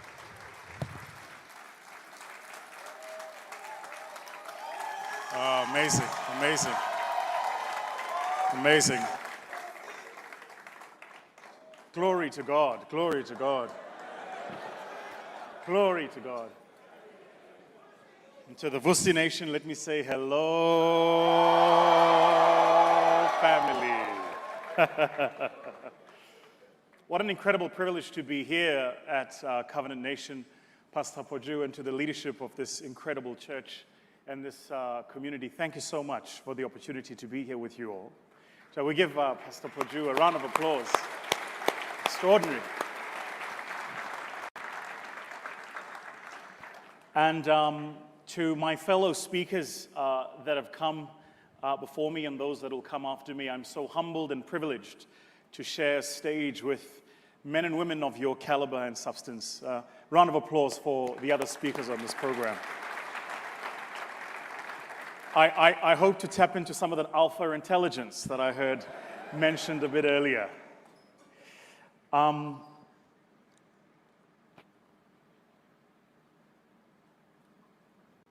Help me.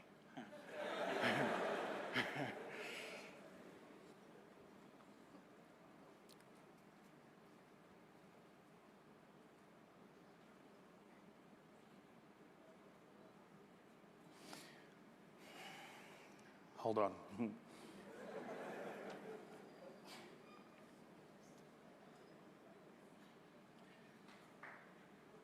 Yeah, do that. Do that. That's going to help. That's going to help. It's going to help.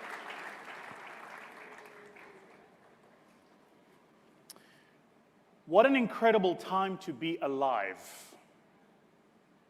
What an incredible moment in the history of this little rock we call Earth for all of us to be here as sentient beings experiencing this thing called life. Never, not in the history of this glorious continent of ours, have we had at our footsteps the opportunities that we have. And I speak in particular to the young people who have this incredible opportunity you have in front of you today.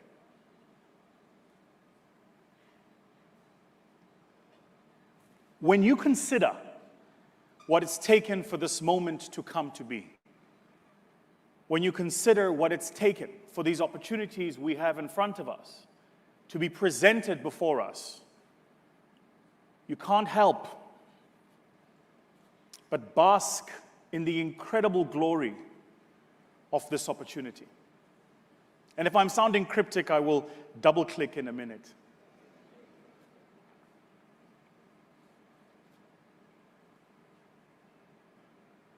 I have a theory, and that theory will be my thesis for our time today, and it is this.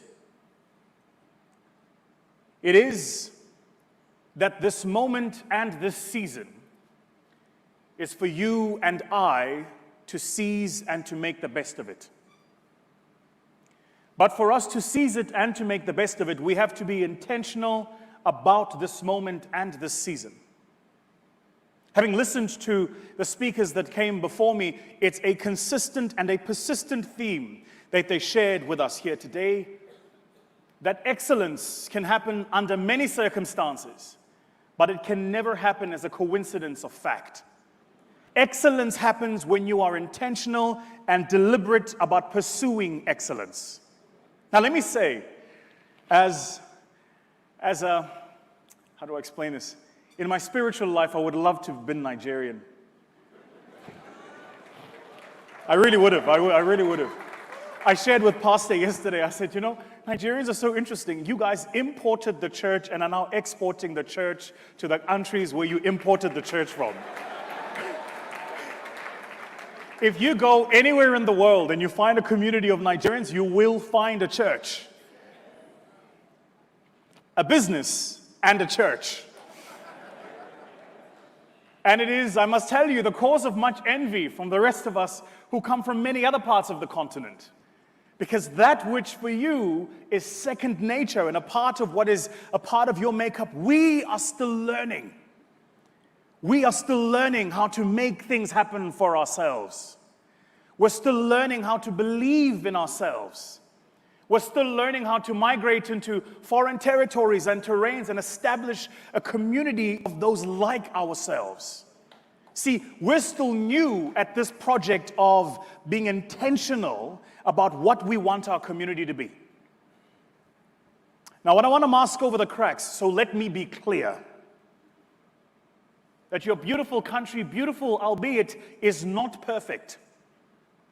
But if you seek perfection, you will miss the opportunity for improvement.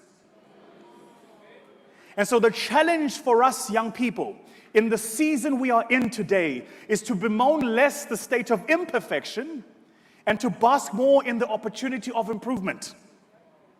Everything we are, everything we present and everything we export to the rest of the world is a function and a consequence of us seeing first the opportunity for improvement and then seizing it. So, whereas there are those that bemoan that which is not perfect, there must be those amongst us that look for the cracks and create value out of the imperfections. For those of you here who are entrepreneurs, you know this because you do this on the daily. My brother E, who was here on stage earlier, and many others like him from this beautiful land of yours are examples to the rest of us in many other parts of the continent of what I call the true spirit of what it means to be a Nigerian. Now allow me, if you will, to be a bit facetious in my approach today even presumptuous, allow me to tell you how the rest of us from outside of this beautiful land of the yoga see your country from the outside. First, Nigeria is chaos. Wow. I genuinely think Jesus wakes up on a Sunday and goes, yo, wow.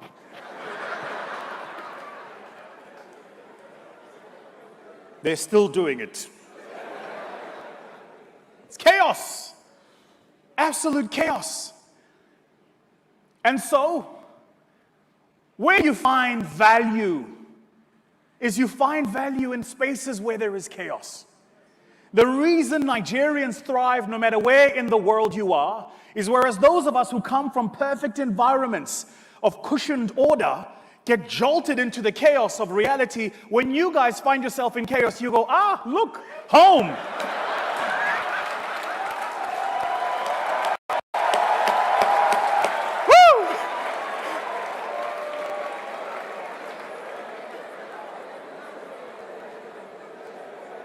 What a gift. Pastor, on the drive here,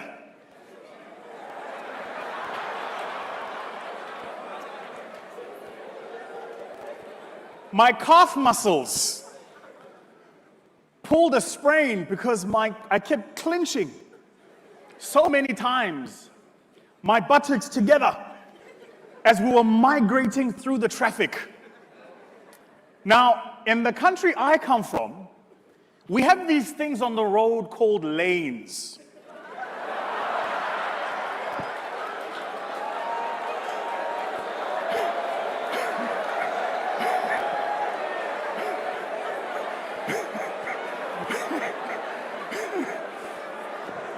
Glory to God, glory to God, glory to God.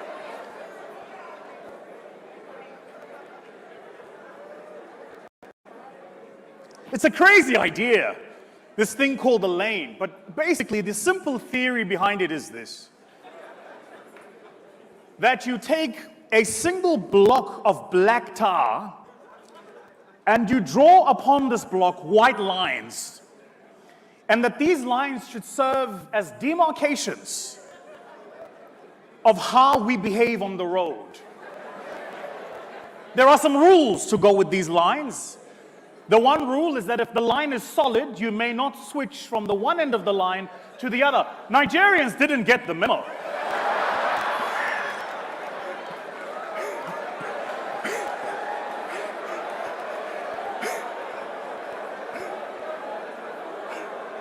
You guys just jump up from the one side to the other.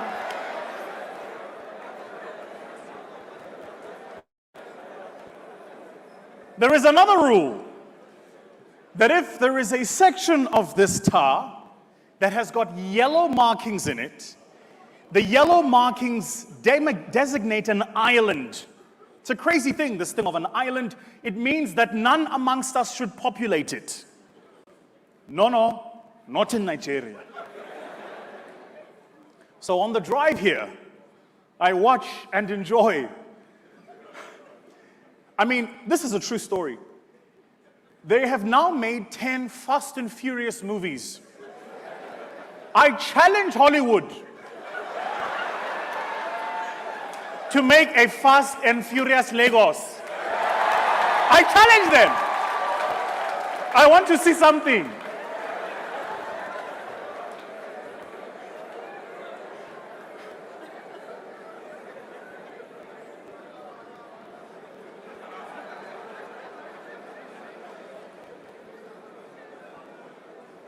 Yeah. So I arrived here yesterday, and the incredible, and the good people here at Covenant Nation have been so judicious in getting us here and diligent. True mark, by the way, honestly, and I'm not saying this because Pastor and Mummy are in front of me, but a true mark of what it's taken to build this place. I shared last night over dinner that anybody who looks at platform and what this platform has become Anybody who looks at what Covenant Nation has become and looks in particular over the growth trajectory of the past 36 months will miss the 20-year foundation it took to make the 26 months manifest. And so a lot of us, I think in particular young people, miss the lesson about being instrumental, judicious, and diligent in how you sow your seeds in the season of sowing.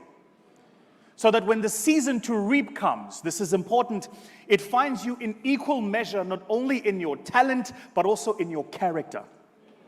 There are some of us who miss the fruits of our labor, not because you didn't have the talent to labor, but because you didn't have the character to protect the fruits. And so required of us then is not only the intelligence and the understanding of the opportunities, but also the character of what it takes for preservation. I said this to my own son, my oldest son, who's 12 years old. I said to him, you must understand that in building dynasties, there is a different requirements of each and every single emperor. There is the emperor whose role it is to establish the dynasty in the first place. This is the age of accumulation. And accumulation requires a different kind of intonation. It requires a different kind of proclivity, a different kind of attitude, a different kind of character. When you're in the accumulatory stage of your stage, your life, your career, your business, your mental space, that means your character needs to be that of an insatiable appetite. Constantly going to new spaces and new terrains, learning new languages, advancing into new markets, taking courageous risks where others think you should not.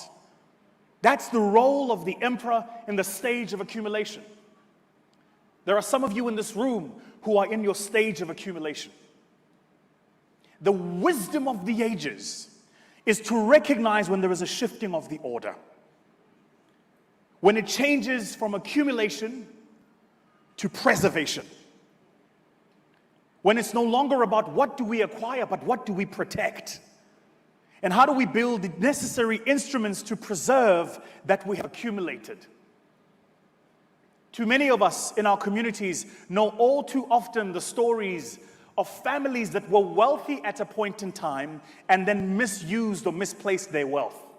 It is perhaps the one thing that will keep up any parent who's raising children in the sophistry and comfort of wealth is, will they have the character to preserve that which I have accumulated?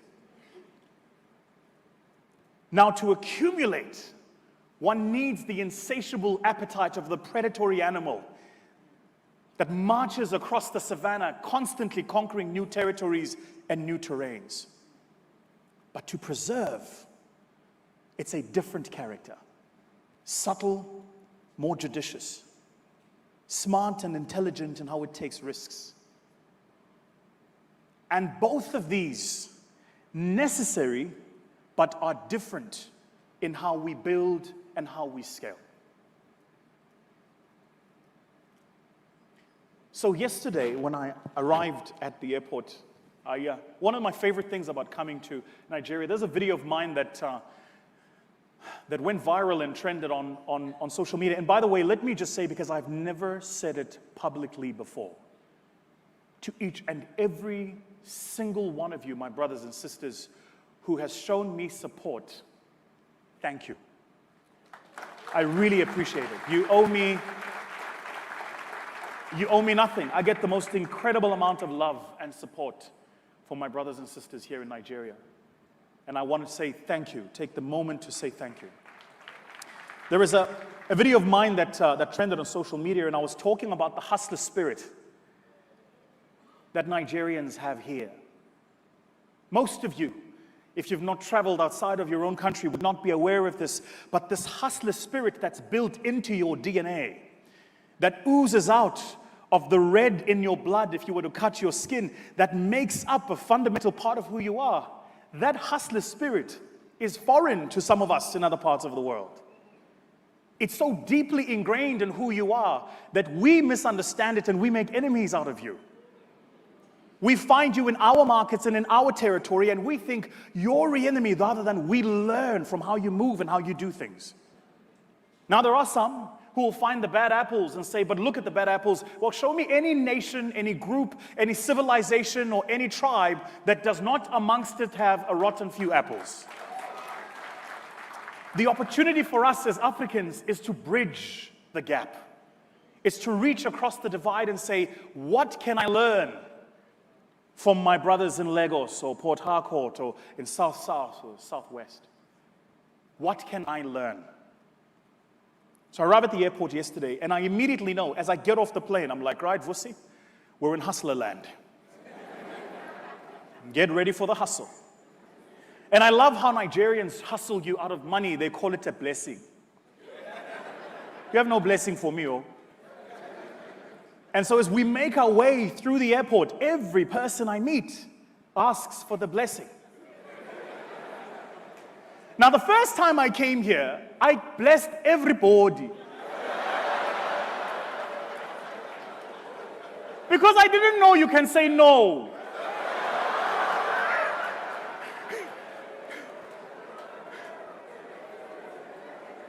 And my bank account wants to thank you for teaching me how to say no. I've learned so much about how to say no without saying no coming here in Nigeria. It's just been the most incredible experience. I want to say the following: take not for granted this hustler spirit that keeps your nation alive.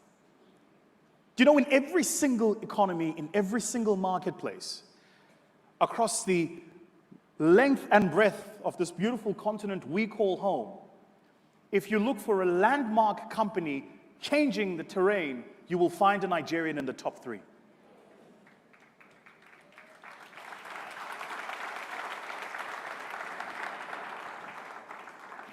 So there is a lot for us to learn then from each other.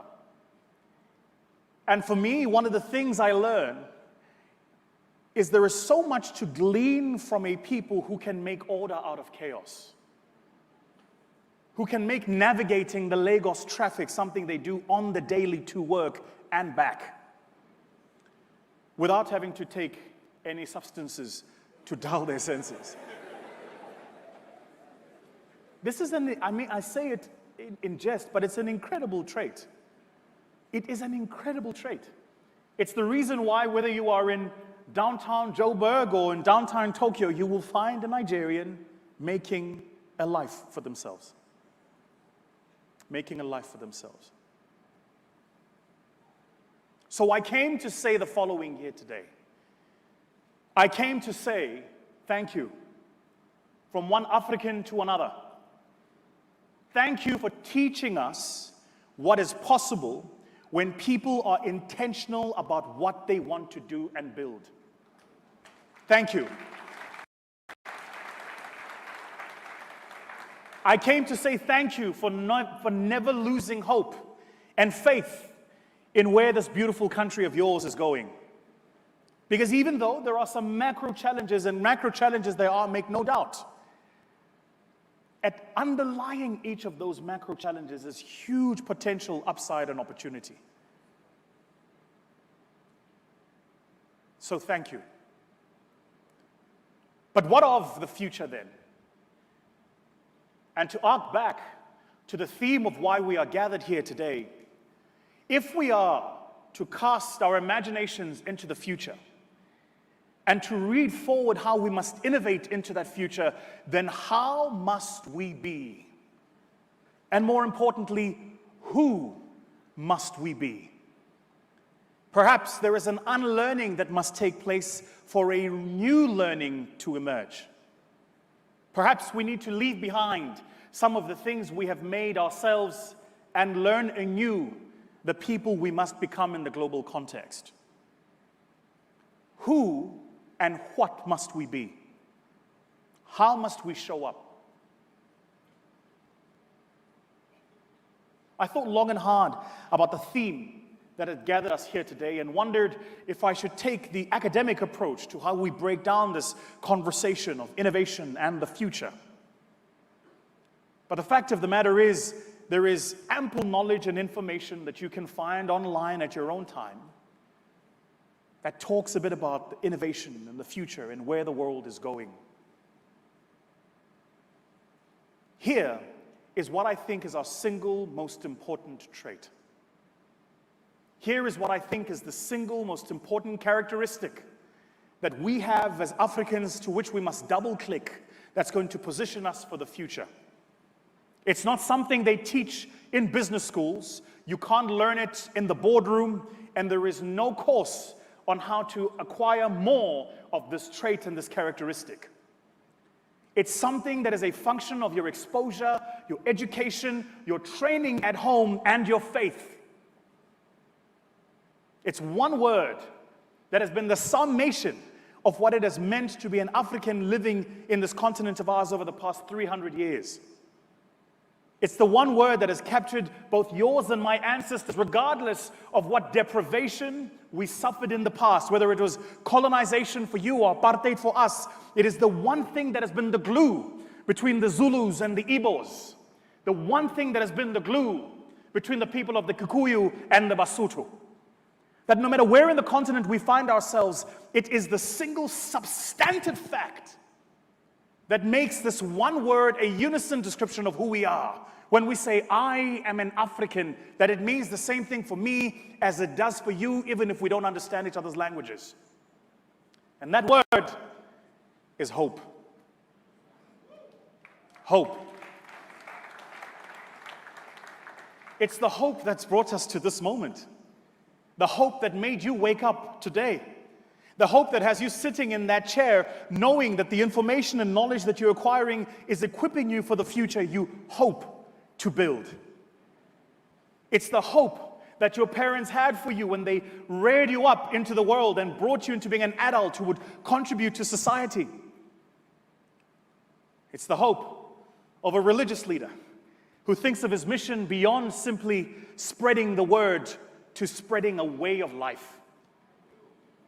It's the hope of a nation that says, it doesn't matter what the political status quo is, we will rise. It's the hope of a generation that says, beyond the things we suffer today, we want a better future. Hope. It's the one trait we must never, ever lose. Take all of the knowledge you've heard here today, all the incredible learning that's come out from the speakers aforementioned and the speakers who will come after this. Knowledge without hope is like laying a seed on a ground of weeds. It births nothing. It results in nothing. And so the question I have for all of you here gathered today is, what is your hope for the future? And what are you willing to do to make it manifest and make it real? What is your hope for the future? My hope is this, and I'm cognizant of my time. First, that our generation will be a generation that can be marked by these two words, honesty and integrity. That our generation will be a generation that is referenced by the rest of the world and the generations that follow us as they that showed us that we could be a people of honesty and integrity. Second, is that our generation will be a generation that emphasizes fairness and justice. That we will go beyond simply that which is made real by the levers of power, but that which must be made real by the levers of justice. And recognize that those two things are not always the same. And third, that our generation will be a generation of service and generosity. A generation that extends itself beyond itself and reaches out across the divide.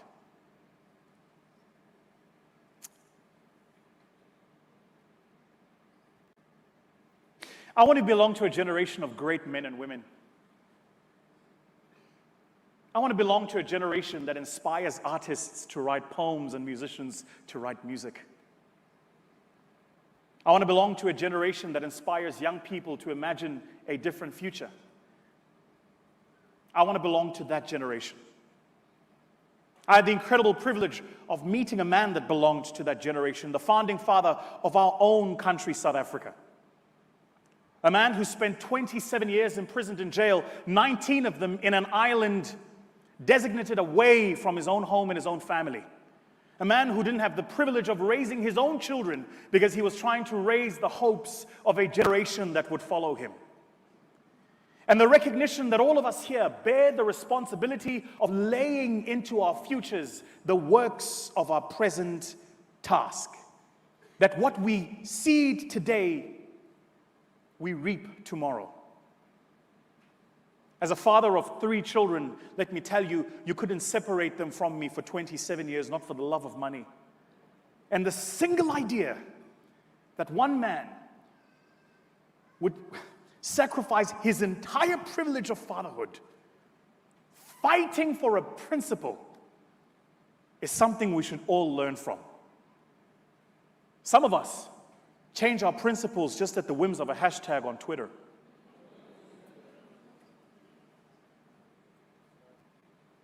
Are you willing to stand behind your principles? This is the age of men and women of principles. An age where the rest of the world seems to have lost its mind. Taking 13-year-old infantile boys, dressing them up in drag and putting them to perform in front of old men who are attracted to children and refer to themselves as those attracted to minor persons. There's a word for that. It's called pedophilia. The rest of the world seems to have lost its mind.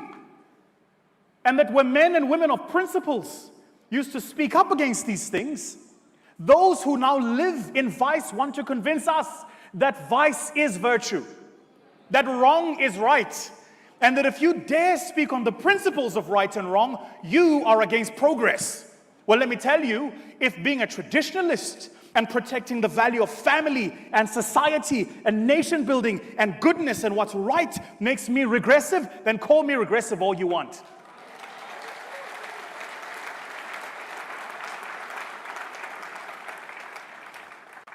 Beyond how we march into the future must be asked the question, what are the principles beyond which we are not willing to negotiate?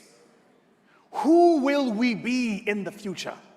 And how do we hold the line at the frontier of those principles? This is being streamed online. I am telling you for free that they will come for me after watching this.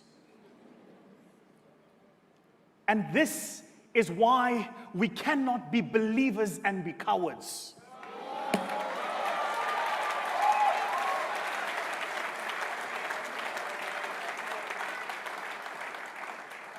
This is why we cannot live by the blood of the covenant and be apologists for what's right. Because this season calls upon us that in an age where technology can outthink you, outdo you, and outwork you, it can't outworship you. Technology can't outhope you. It can't outhuman you. It can't outvalue you.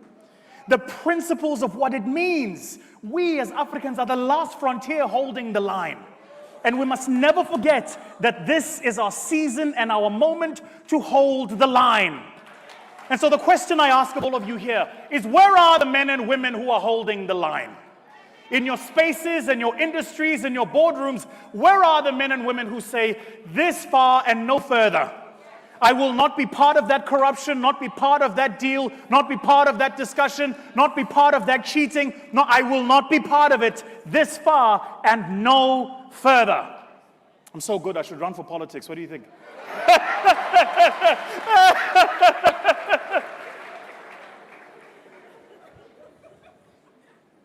We must not lose principle. We must not lose hope. We must not lose faith. At 17, I had the incredible privilege of meeting Nelson Mandela. I just won the world championship in public speaking. And I arrived at his office to meet him. And he and I sat in his study for an hour, what felt like an eon. And my mother, in preparing me for the meeting with Madiba, said to me, "Look smart, sound intelligent, don't embarrass me." Still the 3 words I utter in my head every time before I get on stage. And I decided that the only way I could be a young man of any substance in that meeting, and young people, listen to this because it's important, was if I said nothing but asked really good questions. The life you seek and the blessing you pray for is at the other end of the questions you ask. Ask good questions. And so throughout the entire meeting, I'd prepared notes and taken notes, and I was asking these really good questions. And about 58 minutes into the meeting, his assistant, Zelda, peeks her head through the door, a mark that it's time to wrap this up. And Madiba, in only the most iconic way Madiba could do, looked at me puzzled, and he said, "You know,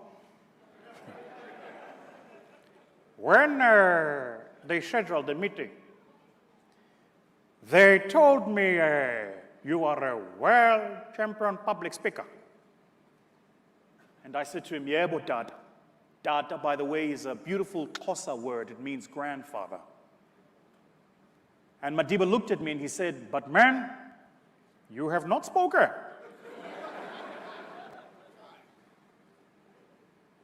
He then looked at me and he said, "Have you any final questions?" The question I asked him is the one I will ask of you. And the answer he gave me is the wisdom I hope for all of you here. I asked of him, I said, "Dada, what is your hope for the future of South Africa?" And I want to take some poetic license and say, what is hope for the future of this continent? And Madiba looked at me and he said, "We need a little bit of faith." I asked him, "What is faith?" He said, "Faith is the ability to believe in the impossible. It is the ability to see the invisible, and the ability to trust in the unknown." Now, I know that you cannot see what's at the other end of this chasm, that you are not known of what's happening on the other side, but I promise you here today, as sure as my name is Vusi Tembekwayo, I am 6'2" Zulu and good looking, I guarantee you this, that the mark of what it's meant to be an African is we are a people of faith and hope. And that what I pray for you, your nation, for this church, and for our entire generation is that we will live by principle, we will live in hope, and we will be people of faith. I'm so humbled that you have invited me here. Thank you so much. Thank you. Thank you.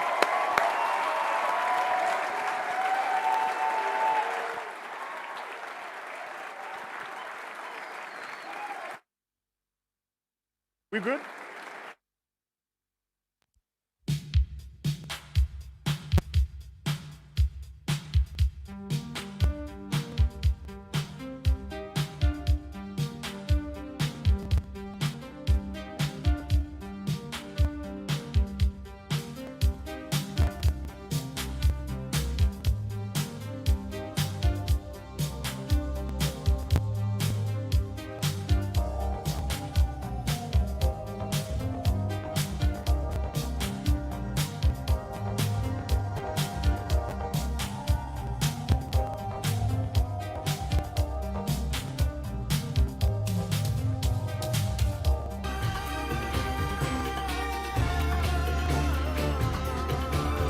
The Platform Nigeria is powered by the Covenant Nation.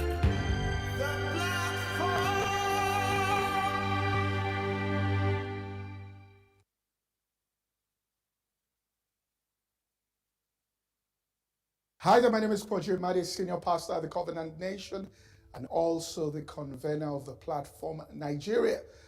This important means that the platform now is going to move into the podcast podcast space. We still will be holding our conferences on the 1st of May and on the 1st of and this will start monthly and then evolve into weekly. I'll be bringing special guests in who will share concerning either entrepreneurship, building a business, entrepreneurship, working within an organization, or on matters of nation building and governance. So this will go global and these ideas will spread all over the world. I just wanted to give you some heads up concerning this. Watch out. The platform goes into the podcast space. God bless you all. The Platform Nigeria is powered by the Covenant Nation.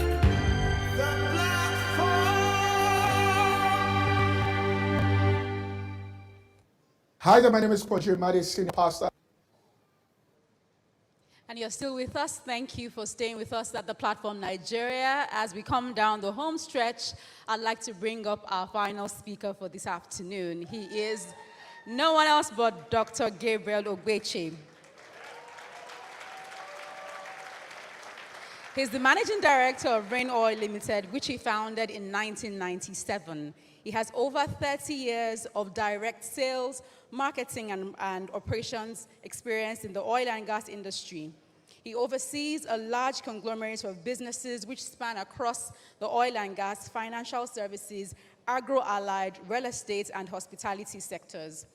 Over the last 2 decades, he has directly overseen the growth of the group's operations across the entire downstream value chain. As managing director, he oversees a staff strength of over 2,000 employees. He's the chairman of the board of Eternal Oil PLC, an energy company quoted on the Nigerian Stock Exchange, and he's also a director of Globus Bank. He attended the prestigious Harvard Business School and also the Lagos Business School. He's a recipient of several awards, including the national honors in the rank of the Order of the Officer of the Order of the Niger. He's passionate about tennis and he's married to Godfrey Ogbeche, and they are blessed with 3 lovely children. Please welcome, with a warm applause to the platform, Dr. Gabriel Ogbeche.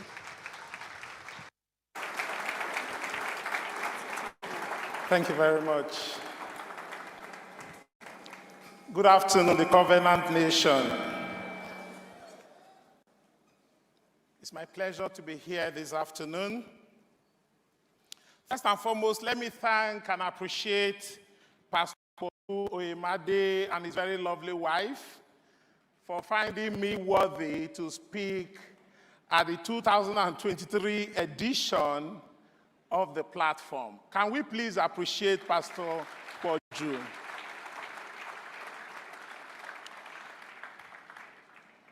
Let us pray. In Jesus' name. Father, Lord, we thank you. Father, we worship you. Father, we exalt and we glorify your holy name. Father, this afternoon I stand before you in all humility. Use me to bless your people. Let every word that comes forth from my mouth be according to your will. Father, I take none of the glory. All glory, all honor, all adoration be unto you. In Jesus' mighty name. Amen. Good afternoon, everyone. This afternoon, I will be speaking on a topic, succeeding as an entrepreneur in Nigeria. Succeeding as an entrepreneur in Nigeria. My name is Gabriel Ogbeche. I left the University of Benin in 1987. I took a degree in engineering. I served in Kano 1987-88. I worked briefly in Kano. Then I came down to Lagos and joined a firm of then Pricewaterhouse, now called PricewaterhouseCoopers. I worked with Pricewaterhouse, then left Pricewaterhouse in 1992 and joined a company called Ascot Company Limited. I was in Ascot Oil from 92 to 97. I remember then, 92, 93, 94, I was on a salary of 30,000 naira a month. I asked myself one very simple question. Gabriel, what else can you do to make 30,000 naira in a month? I asked myself that question because I believed then, as I still believe today, that anything you can do to make your salary can take the place of your job. You know, when you have a job, you're working for a company, they pay you 6 million naira per annum, that's 500,000 naira every month. Essentially, what that company is doing is saying is come to work at 8 o'clock, do this set of tasks from 8 to 5, and then at the end of the month, we'll give you 500,000 naira. Any other thing you can do to make that same 500,000 naira can take the place of your job. So I asked myself that question, and I said, Gabriel, if I sell a truck of diesel, I will make 30,000 naira. A truck of diesel in 94, 95, we're buying diesel for 9 naira per liter, we're selling it for 10 naira per liter. A truck of diesel, 30,000 liters. So if I buy one truck of diesel, even if I go home and sleep for 30 days, after 30 days, come back and collect my check, I will make 30,000 naira. A truck of diesel was 300,000 naira. But first things first, I needed to incorporate a company. So in 1994, I remember then, my wife and I went to meet a friend of mine who is a lawyer and a pastor, NFA Korubo. NFA, I want to start a company. So what kind of company? An oil and gas company. So what name do we give to this company? So we started banding names around. Why don't you call it Gab Oil? Why don't you call it this oil? Why don't you call it that oil? And NFA said, no, Gabriel. Rain stands for blessing. Why don't we call it rain oil? I said, NFA, you know what, you're right. But instead of calling it rain oil, we're going to merge the rain and the oil together to get one word, rain oil. And that was how Rain Oil Limited was incorporated in November 1994. Certificate of Incorporation 257444, I don't forget. I took the certificate of incorporation, put it in my drawer. So step one, I will tell you, incorporate a company. If you have plans of starting a business at any point in time, the time to incorporate that business is now. How many of you here have ever tried to incorporate a company lately, and you worked so hard to come up with a name, and then you send it to CAC, and they say the name is no longer available. Names are disappearing very fast, so incorporate a business. So I got my certificate of incorporation, put it in the drawer. Recall I had a hypothesis that if I sell a truck of diesel, I will make how much? 30,000 naira. I needed 300,000 naira to sell the truck of diesel. I didn't have the money. I wrote proposals. I went to those who I knew had the money. All I was getting was meet me here, meet me there for a meeting, stories. So I learned my first lesson. People rarely give money to those who don't have. Do I have a witness in the house? Today I have friends that I will call, say, can I get 100 million naira there? They will give it to me as if it's a distraction. I couldn't raise 300,000 naira. But I had a habit. My office was in Isolo, 51 Eraka Real Estate Road in Isolo. I was doing a lot of work out of the NNPC depot in Ejigbo.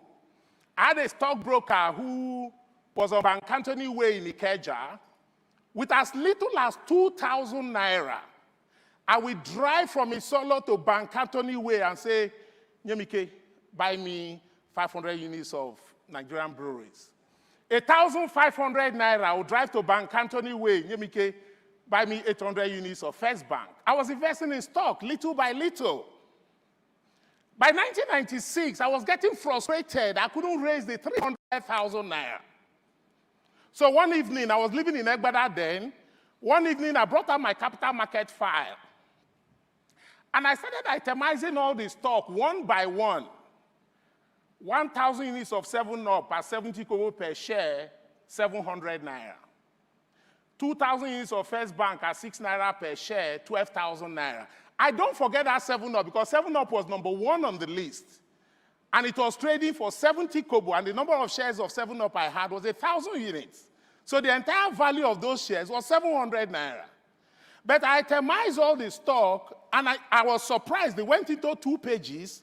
When I summed them up, it came to 497,000 naira. Praise the Lord. You know, for those of us who are Christians, the Bible admonishes us that we should cast our bread upon the waters that we may find it after many days. It came to 497,000 naira. I was surprised. Those were the days of share certificates, not these days of CSCS. How many of you here know what CSCS is? Those were the days of share certificates. I took the share certificates. I took them to the same stockbroker, Nyemike. He verified the ones he could verify. He sold the ones he could sell. By the end of the day, I had my 300,000 naira. Having raised the 300,000 naira, I now needed to go into the marketplace to test my hypothesis. Recall again, I had a hypothesis that if I sell a truck of diesel in a month, I will make how much? 30,000 naira. So I now needed to go into the marketplace. I'm a salesman. I was the salesman. I'm still a salesman. I had no challenges identifying a company in Ikeja called First Aluminium Nigeria PLC. A classmate of mine in university was working there as an engineer, Mike Okolo, so he introduced me to the purchasing manager, a gentleman called Mr. Ojo. So I had no challenges convincing him to give me an LPO to supply them 30,000 liters of diesel at 10 naira per liter, 300,000 naira. So he told me to come on this fateful Tuesday to come and pick my LPO. So this day, I went there very excited. How far, Mr. Ojo? What of the LPO? He said, Gabriel, sorry, the LPO is not ready. I said, why? He said, the GM refused to sign. I said, which GM? I got up. He thought I was leaving. There was a GM, a gentleman called Aija Haneku. His office was down the corridor to the left. He had a secretary to the right of his door. So I just approached the GM's office. I knew that if I made the mistake of telling the secretary I wanted to see the GM, that would have been the end of it.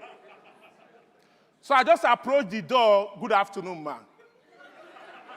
As she raised her eyes to look at me, I had opened the GM's door, and I was in the GM's office. Yes, young man, what can I do for you?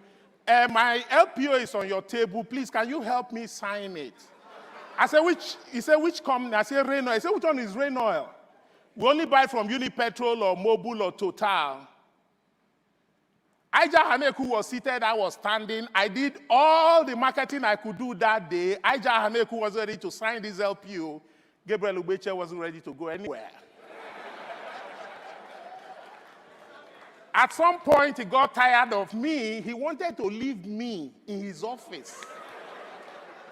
So as he approached the door, I just used my body to block the door and say, help a young man who wants to grow. Sign this LPO.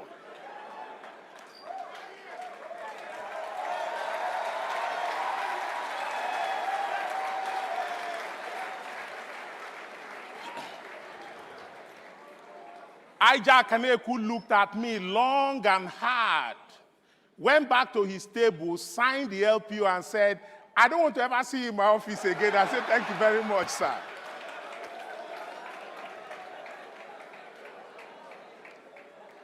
I took this LPO, I did this supply. Instead of making 30,000 naira, I made 45,000 naira. From that singular supply in November 1996, we have grown this organization to what it is today. Today, Rain Oil Limited has more than 170 petrol stations spread across this country. We own 3 tank farms, 1 tank farm in Ogara, another one in Calabar, another tank farm in Ijebu in Lagos. We have an 8,000 metric ton LPG facility also in Lagos.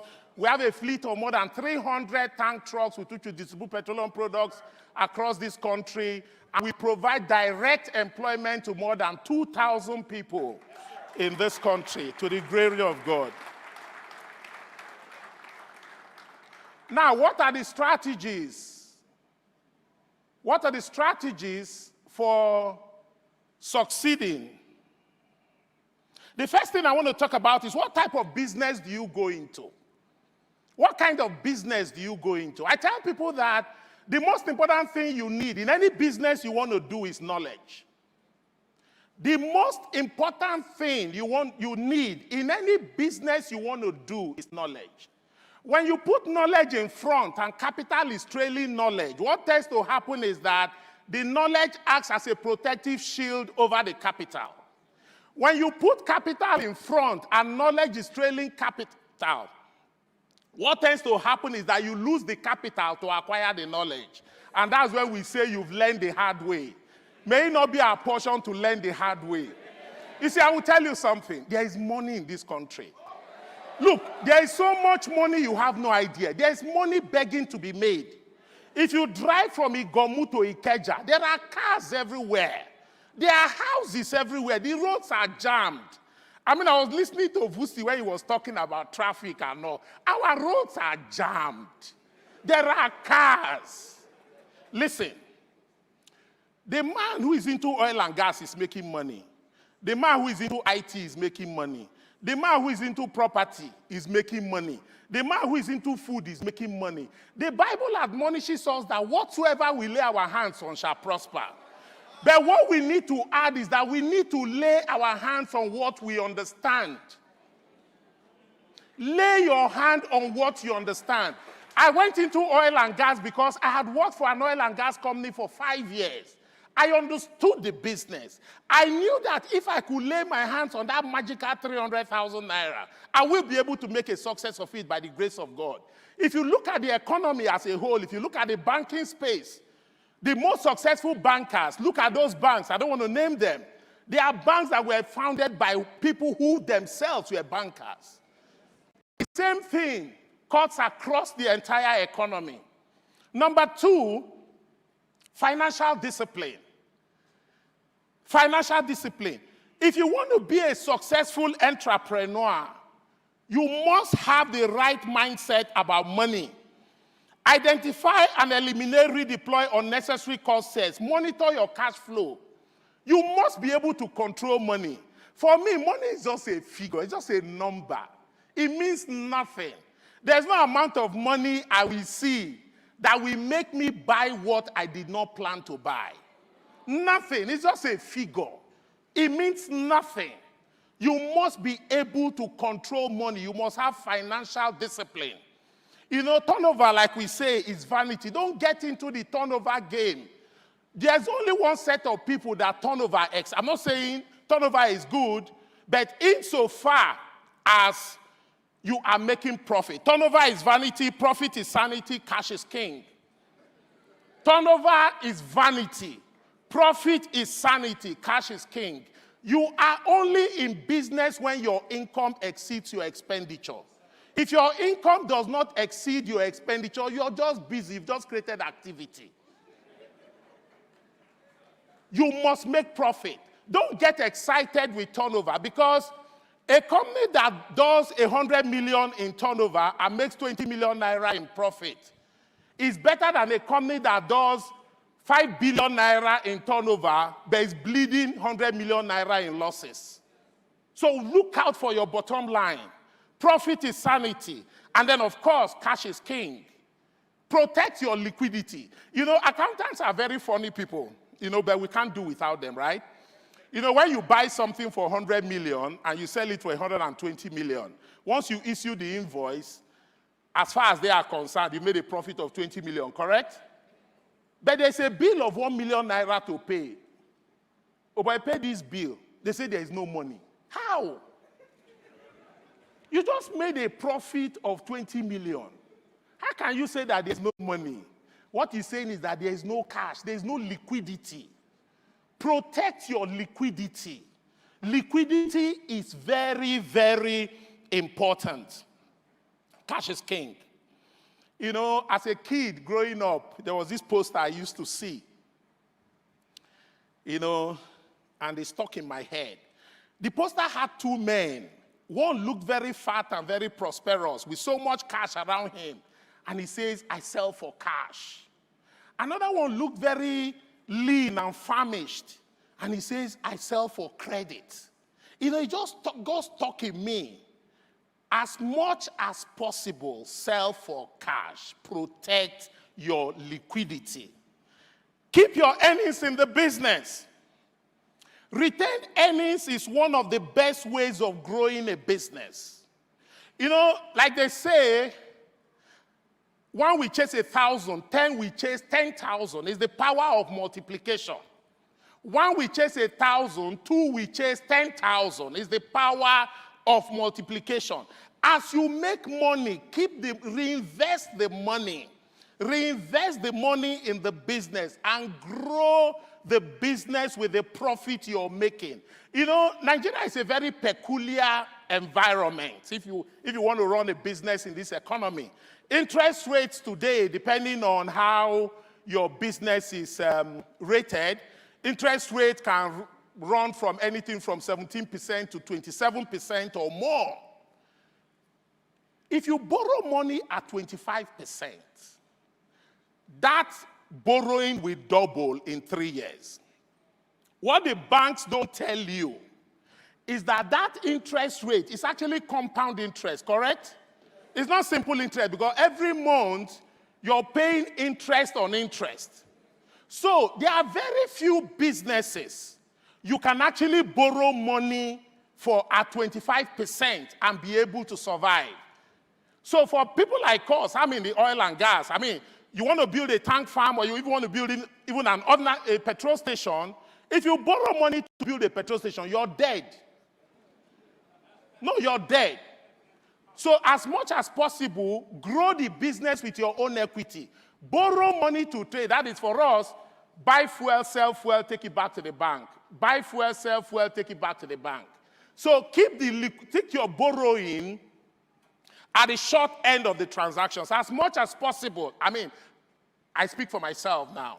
As much as possible, don't use borrowing to do capital projects because your debt will spiral very quickly. You know, I see a lot of people who suddenly, it's like they are buried in debt and they don't know how they got there. It's because they are not keeping their eyes on those borrowings. And then another thing, you see, talking about money. If you borrow money from a bank, let's say a bank has given you 500 million naira. The fact that you can write a check of 50 million naira doesn't mean you have money. You don't have money. It's not your money. It's the bank's money. When you trade with the 500 million naira and you make 40 million naira in profit, you have to live like a man who has 40 million, not like a man who has 540 million. No, as a matter of fact, you have to live like a man who has less than 40 million because it's only a portion of your profit that you can consume. The rest you must plow back into the business. The biggest challenge I see a lot of people have is that they struggle to distinguish between their profit and their cash flow. Don't live off your cash flow. Live off a portion of your profit. That's very, very important. Build an effective network. It's not just the size of your network, it's the influence of the people within it that counts.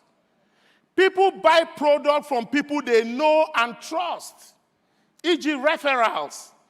Identify high-quality prospective clients or influential introducers in your marketplace. Develop and implement a plan to get connected to them. Build an effective network. How many people do you know? What's your network? There are 20 million people in Lagos. How many people do you know? In 1995, I was still in paid employment. I was working for Ascon Oil.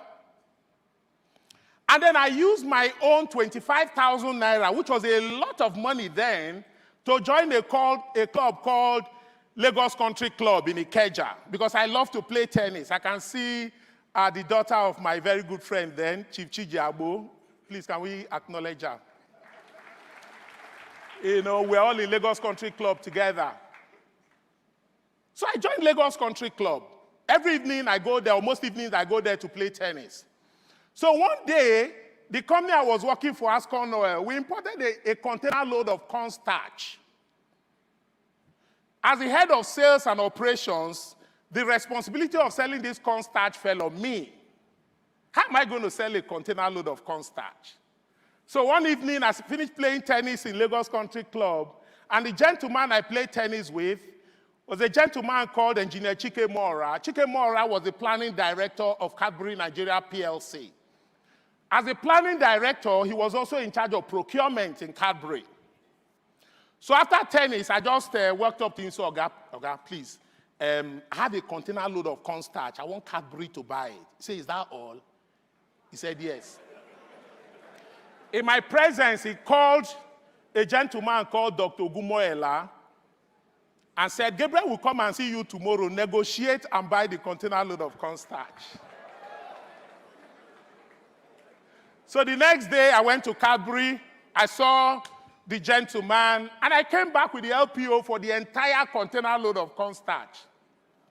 I was excited. I showed it to my MD, and we supplied the container load of cornstarch, the entire container load. My MD now came to me and said, Gabriel, please, I need to meet that man.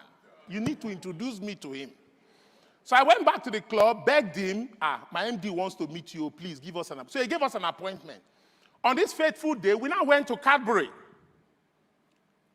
From the gate, the security, the protocol, the reception, the forms, just to see this man.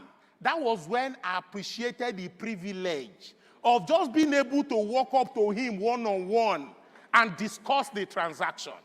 Now listen, there are people you want to see in this Lagos. There are people you've been waiting for 2 weeks to see. There are people you go to their offices and wait 8 hours to see them. Make no mistake about it. There are places where they hang out in this town where you can walk up to them one-on-one and discuss what you want to discuss. But you need to invest in yourself. Now, I can break it down to even things as simple as join an activity group. You know, let me use a church as an example. Let me use an organization like this as an example. You know, we can say, 5,000 people were here today. That's different from saying Tokwe was here today. How do you begin to move from being a number, being a statistic, to being a person? You need to move away from being a statistic to being an identifiable person. And you can only do that by joining smaller activity groups. Invest in yourself. You like to play golf? Go join the golf club. You like to play tennis? Go join the tennis. Invest in groups where you can begin to interact with people. Because make no mistake, those are places where things happen. Build an effective network. Another one is branch out. Branch out. Assess and adjust the business direction in response to a changing environment. Step out of your comfort zone. Consistently look out for areas or markets for expansion and growth. Avoid analysis paralysis. There will never be a perfect moment. If you are 100% certain, there is most likely too late. Branch out. Now listen. In any business you do, in any location you find yourself, it's only a matter of time. Competition will catch up with you. It's only a matter of time. You know, let me say you have a high-end clothing shop on Adiola Odeko, and then your business is booming. Listen, when people come to your shop, as they are trying your clothes and buying them, they are also mentally counting the number of customers you have. It's like, mother, what's your name? Adora. You know, Adora has a shop on Adiola Odeko. And then her friend comes there and meets like 20 people trying out their, but Adora don't clean out for here. Have you been to Adora's shop? That lady has cleaned out. Before you know it, 2 clothing shops will start not far from you. It's just the way it is. I remember around year 2000, and, you know, when we built our tank farm in Ogara. We built that tank farm 2009 to very early 2011. I remember then when I would land in Benin Airport and I'm driving to Ogara, I would just be smiling and say, by the time the market realizes what we are doing here. That tank farm, when we commissioned it in 2011, it was an instant success. I mean, the tank farm did very well. But you know what? Even though the tank farm was doing very well, we did not sit down there to say, this is where God has buttered our bread. No, the moment we commissioned it, we've moved on. 3 years later, we have built another tank farm in Calabar. Even though that tank farm was also doing very well, a few years later, we have built yet another tank farm in Lagos. Today, I go to Ogara, there are like maybe 8 to 10 tank farms there, even though we were like the pioneer, so to speak. So even though our aggregate share, so to speak, of that market may have gone down, because we have gone to other locations, our overall aggregate share of the market has only gone one way, which is up. So you must keep branching out.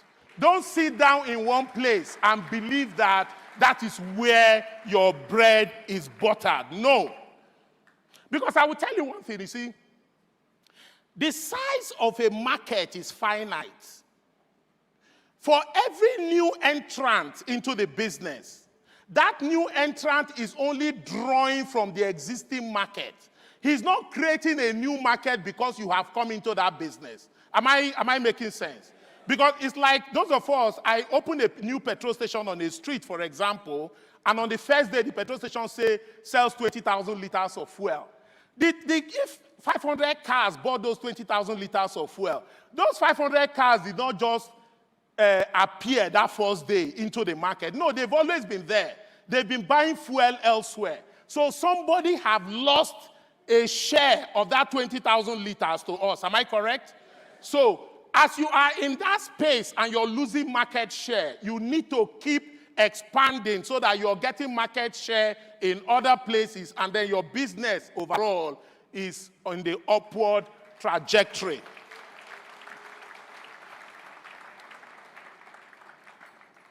Encourage entrepreneurship. Encourage entrepreneurship. Now listen. If you are in paid employment, work as if you own the business. Take ownership. I work very hard for Rain Oil. Oh God, I work very hard. Those who work with me know that I work very hard. But you see the way I work for Rain Oil, that's exactly the same way I worked for Ascon Oil. Exactly the same way, no difference. When I was still in paid employment, I remember one day, I left my office was in Isolo. So one day I drove from Isolo to Ore, the NNPC depot in Ore. I got to Ore that day, I hired a truck, I loaded a truck of diesel, dispatched the truck back to Lagos, asked the truck to go to my office in Lagos and wait for me, and I drove back to Lagos the same day. And I got home that night, I knew that the truck would be waiting for me in the office. Wow, how am I going to sell this truck? Okay. So I said, okay, the following day, I'm going to go to Nestle. So I left my house at 5:30 in the morning and drove to Nestle in Agbara to ensure I get to Nestle before 8. So as they were opening, I was there. Got there, met the purchasing manager, convinced him, he gave me an LPO for the truck of AGO. By 10 a.m., I had gotten the LPO signed, and I started a long drive from Agbara in Ogun State back to my office in Isolo. By 10 a.m., my MD came to the office. Where's Gabriel? Nobody knew where I was. There were no cell phones then. Let me digress. When I see the younger ones these days pressing their phones, I see their lives depend on it. I say, these guys have no idea how far we have come. 25 years ago, there were no cell phones. Nobody could reach me. Nobody knew where I was. And then I got to the office just before 11 a.m. Hey, Gabriel, where have you been? I said, okay, wait. I called a subordinate of mine, gave him the LPO and said, go and dispatch that truck to Agbara. And then my MD looked at me. He's like, no, Gabriel, wait. Are you saying you want to go to Agbara, or you're saying you're coming from Agbara? I said, no, Oga. I'm coming. I've been to Agbara already. I've done this transaction. This is the LPO dated today. The man just looked at me and shook his head. But that singular act of shaking his head, for me, spoke volumes. I took the business like my own. I get amused when I see people walk and they don't give it their all because, it's not my father's business. No. Treat it like your own. If you want to be a successful entrepreneur, you have to first be a successful intrapreneur. Be an entrepreneur where you are today. Give it your all.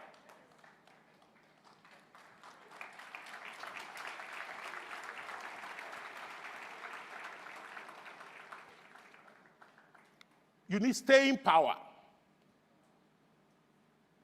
Staying power is what gets you going when nothing seems to be happening. Staying power, they say when the going gets tough, the tough gets going. Staying power is what gets you going when nothing seems to be happening. You see, when you're in paid employment, again, you're on 6 million naira per annum. So it means that in January, you get paid 500,000. In February, 500,000. In March, 500,000. In April, 500,000. Businesses don't make money that way. When they say a business has made a profit of 120 million naira per annum, it doesn't mean that the business makes 10 million naira every month. No, that's not the way businesses make money. In January, you may make 30 million. In February, you may lose 5 million. In April, you may make 40 million. In March, in May, you may make nothing. Once in a while, there will be a dry spell. You need staying power to go through that dry spell. Because once you take that step of faith to move from being in paid employment to going into entrepreneurship, there is no looking back. Like they say, you don't put your hand on the plow and look back. Once you take that step of faith, there's no going back to Egypt. There's no going back to I beg to apply. The only way to go is forward. Finally, I will close with this. It's a saying by the 26th U.S. president called Theodore Roosevelt. Theodore Roosevelt called it the man in the arena. The man in the arena. And I will quote, "It is not the critic who counts, not the man who points out how the strong man stumbles or where the doer of deeds could have done them better. The credit belongs to the man who is actually in the arena, whose face is marred by dust and sweat and blood, who strives valiantly, who errs, who comes short again and again. Because there is no effort without error and shortcomings. But who does actually strive to do the deeds? Who knows great enthusiasm, the great devotions, who spends himself in a worthy cause, who at best knows in the end the triumph of high achievement, and who at worst, if he fails, at least he fails while daring greatly, so that his place shall never be with those cold and timid souls who neither know victory nor defeat," unquote. My desire for each and every one of us here is that we actually be that man in the arena who keeps striving to do the deeds, who keeps spending ourselves to a worthy cause, believing that this great country of ours, for us to flip it from being the poverty capital of the world to being the country with the highest number of millionaires in the world, that route passes through entrepreneurship. And my desire is that each and every one of us here, we play our part. Thank you very much, ladies and gentlemen.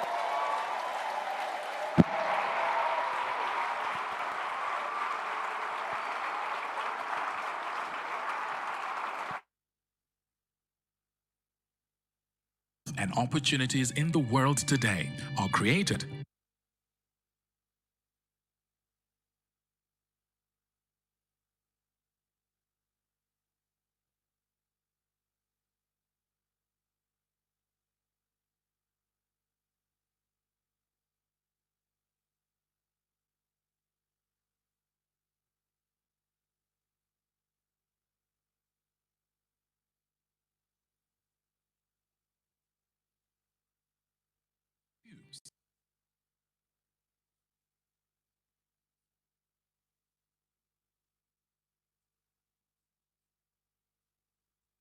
support the effort of selling and protecting.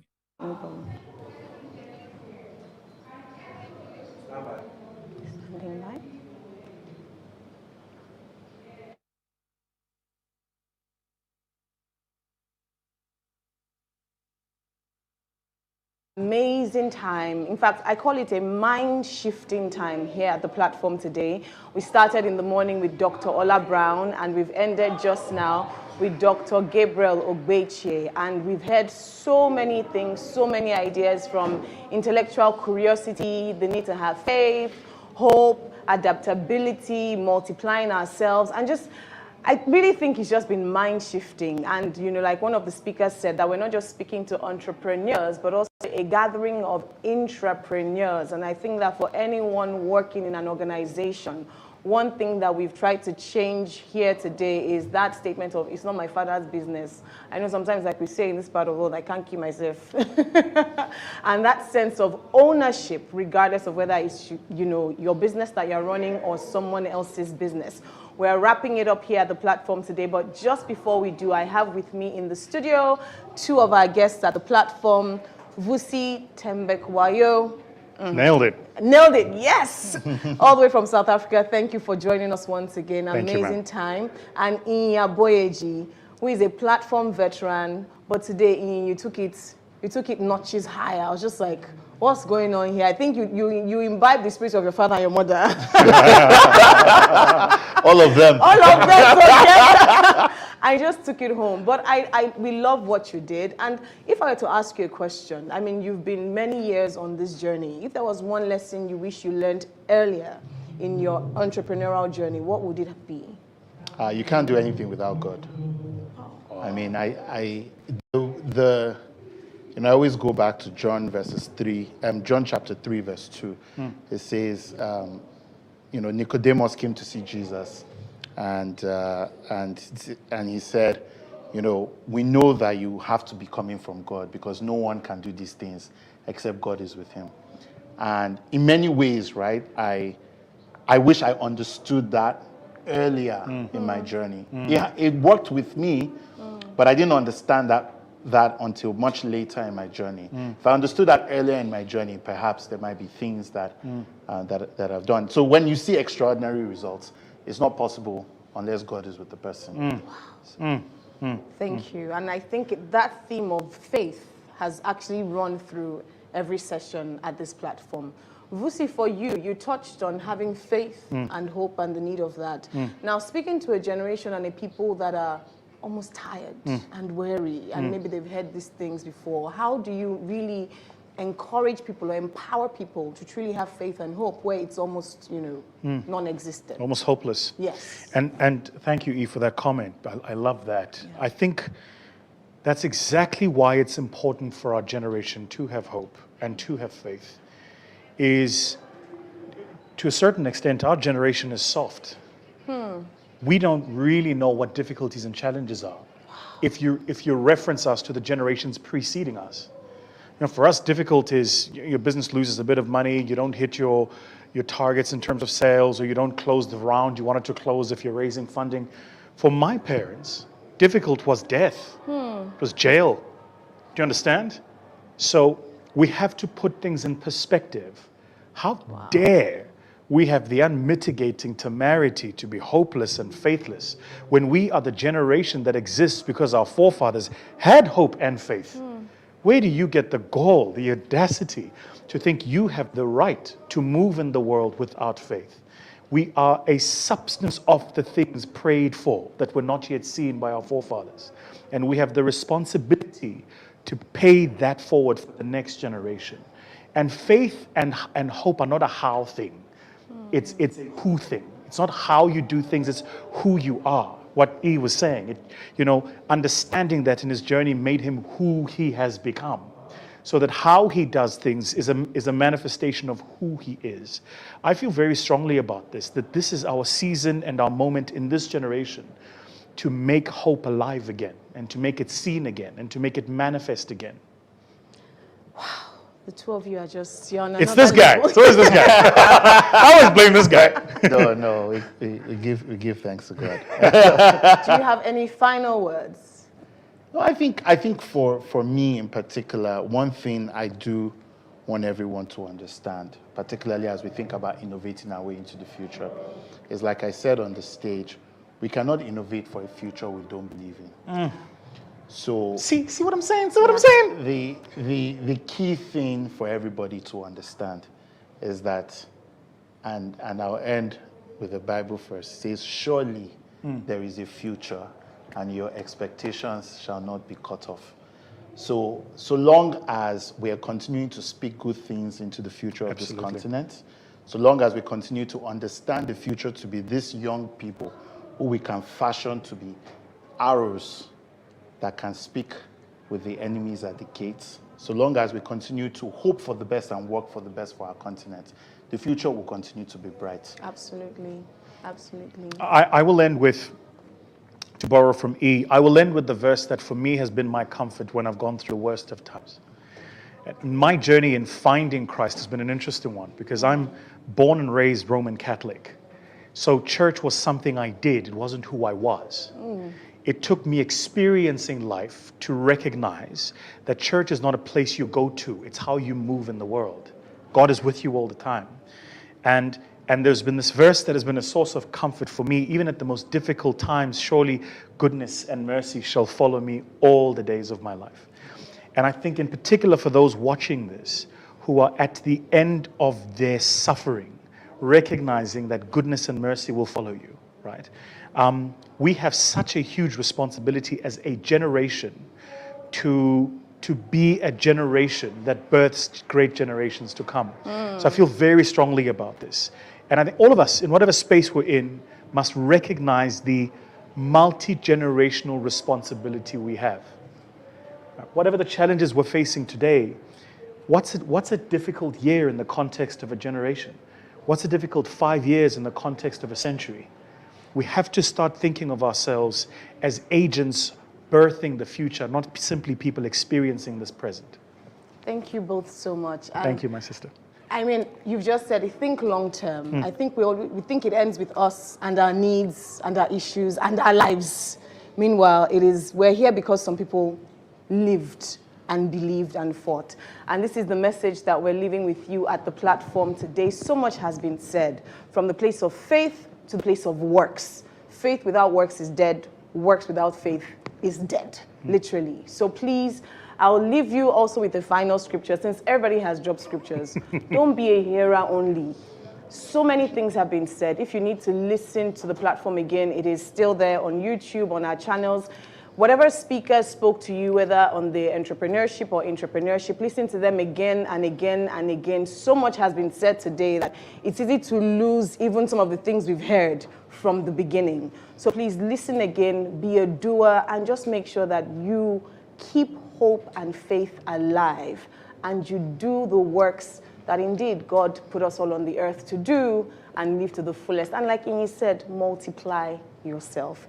Thank you for watching the platform. On behalf of the Covenant Nation, our Senior Pastor, Pastor Pojo Yemade, on behalf of the Platform Nigeria, thank you. Keep the conversation going on Twitter, #theplatforminnovate. And on this side, we say, enjoy the rest of your workers' day. God bless you. Thank you.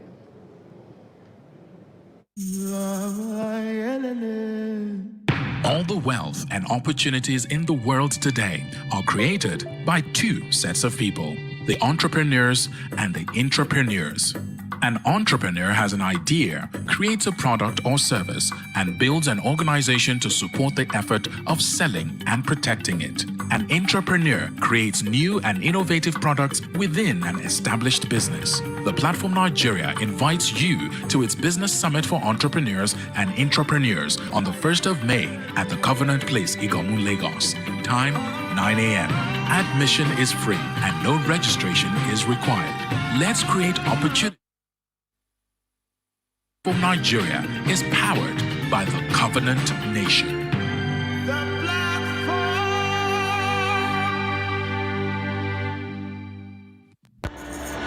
New semester alert! The Covenant community groups are back! There will be only one semester this year. Make sure you don't miss it. You've heard others talk about the great transformational experiences of their lives through the CCG. Ready for yours? Join us for the next semester of the Covenant Nation community groups. From corporate professionals to people in business, from expectant mothers to foodies, from senior citizens to millennials, from tech enthusiasts to the entertainment practitioners, there is a community group for everyone anywhere in the world. Our diaspora community represents over 30 countries across 7 continents, granting you access to information on navigating new terrain, networking with like minds, helping you build relationships and companionships so you don't do life alone. Register to join one today and begin to connect with like minds, mentors and mentees while building your network. Head on over to tcncommunitygroups.org to join now, and remember to tell a loved one. Guess what? You can also win prizes when you refer other people. See our website for more details. You'll be glad you did. New semester groups are back.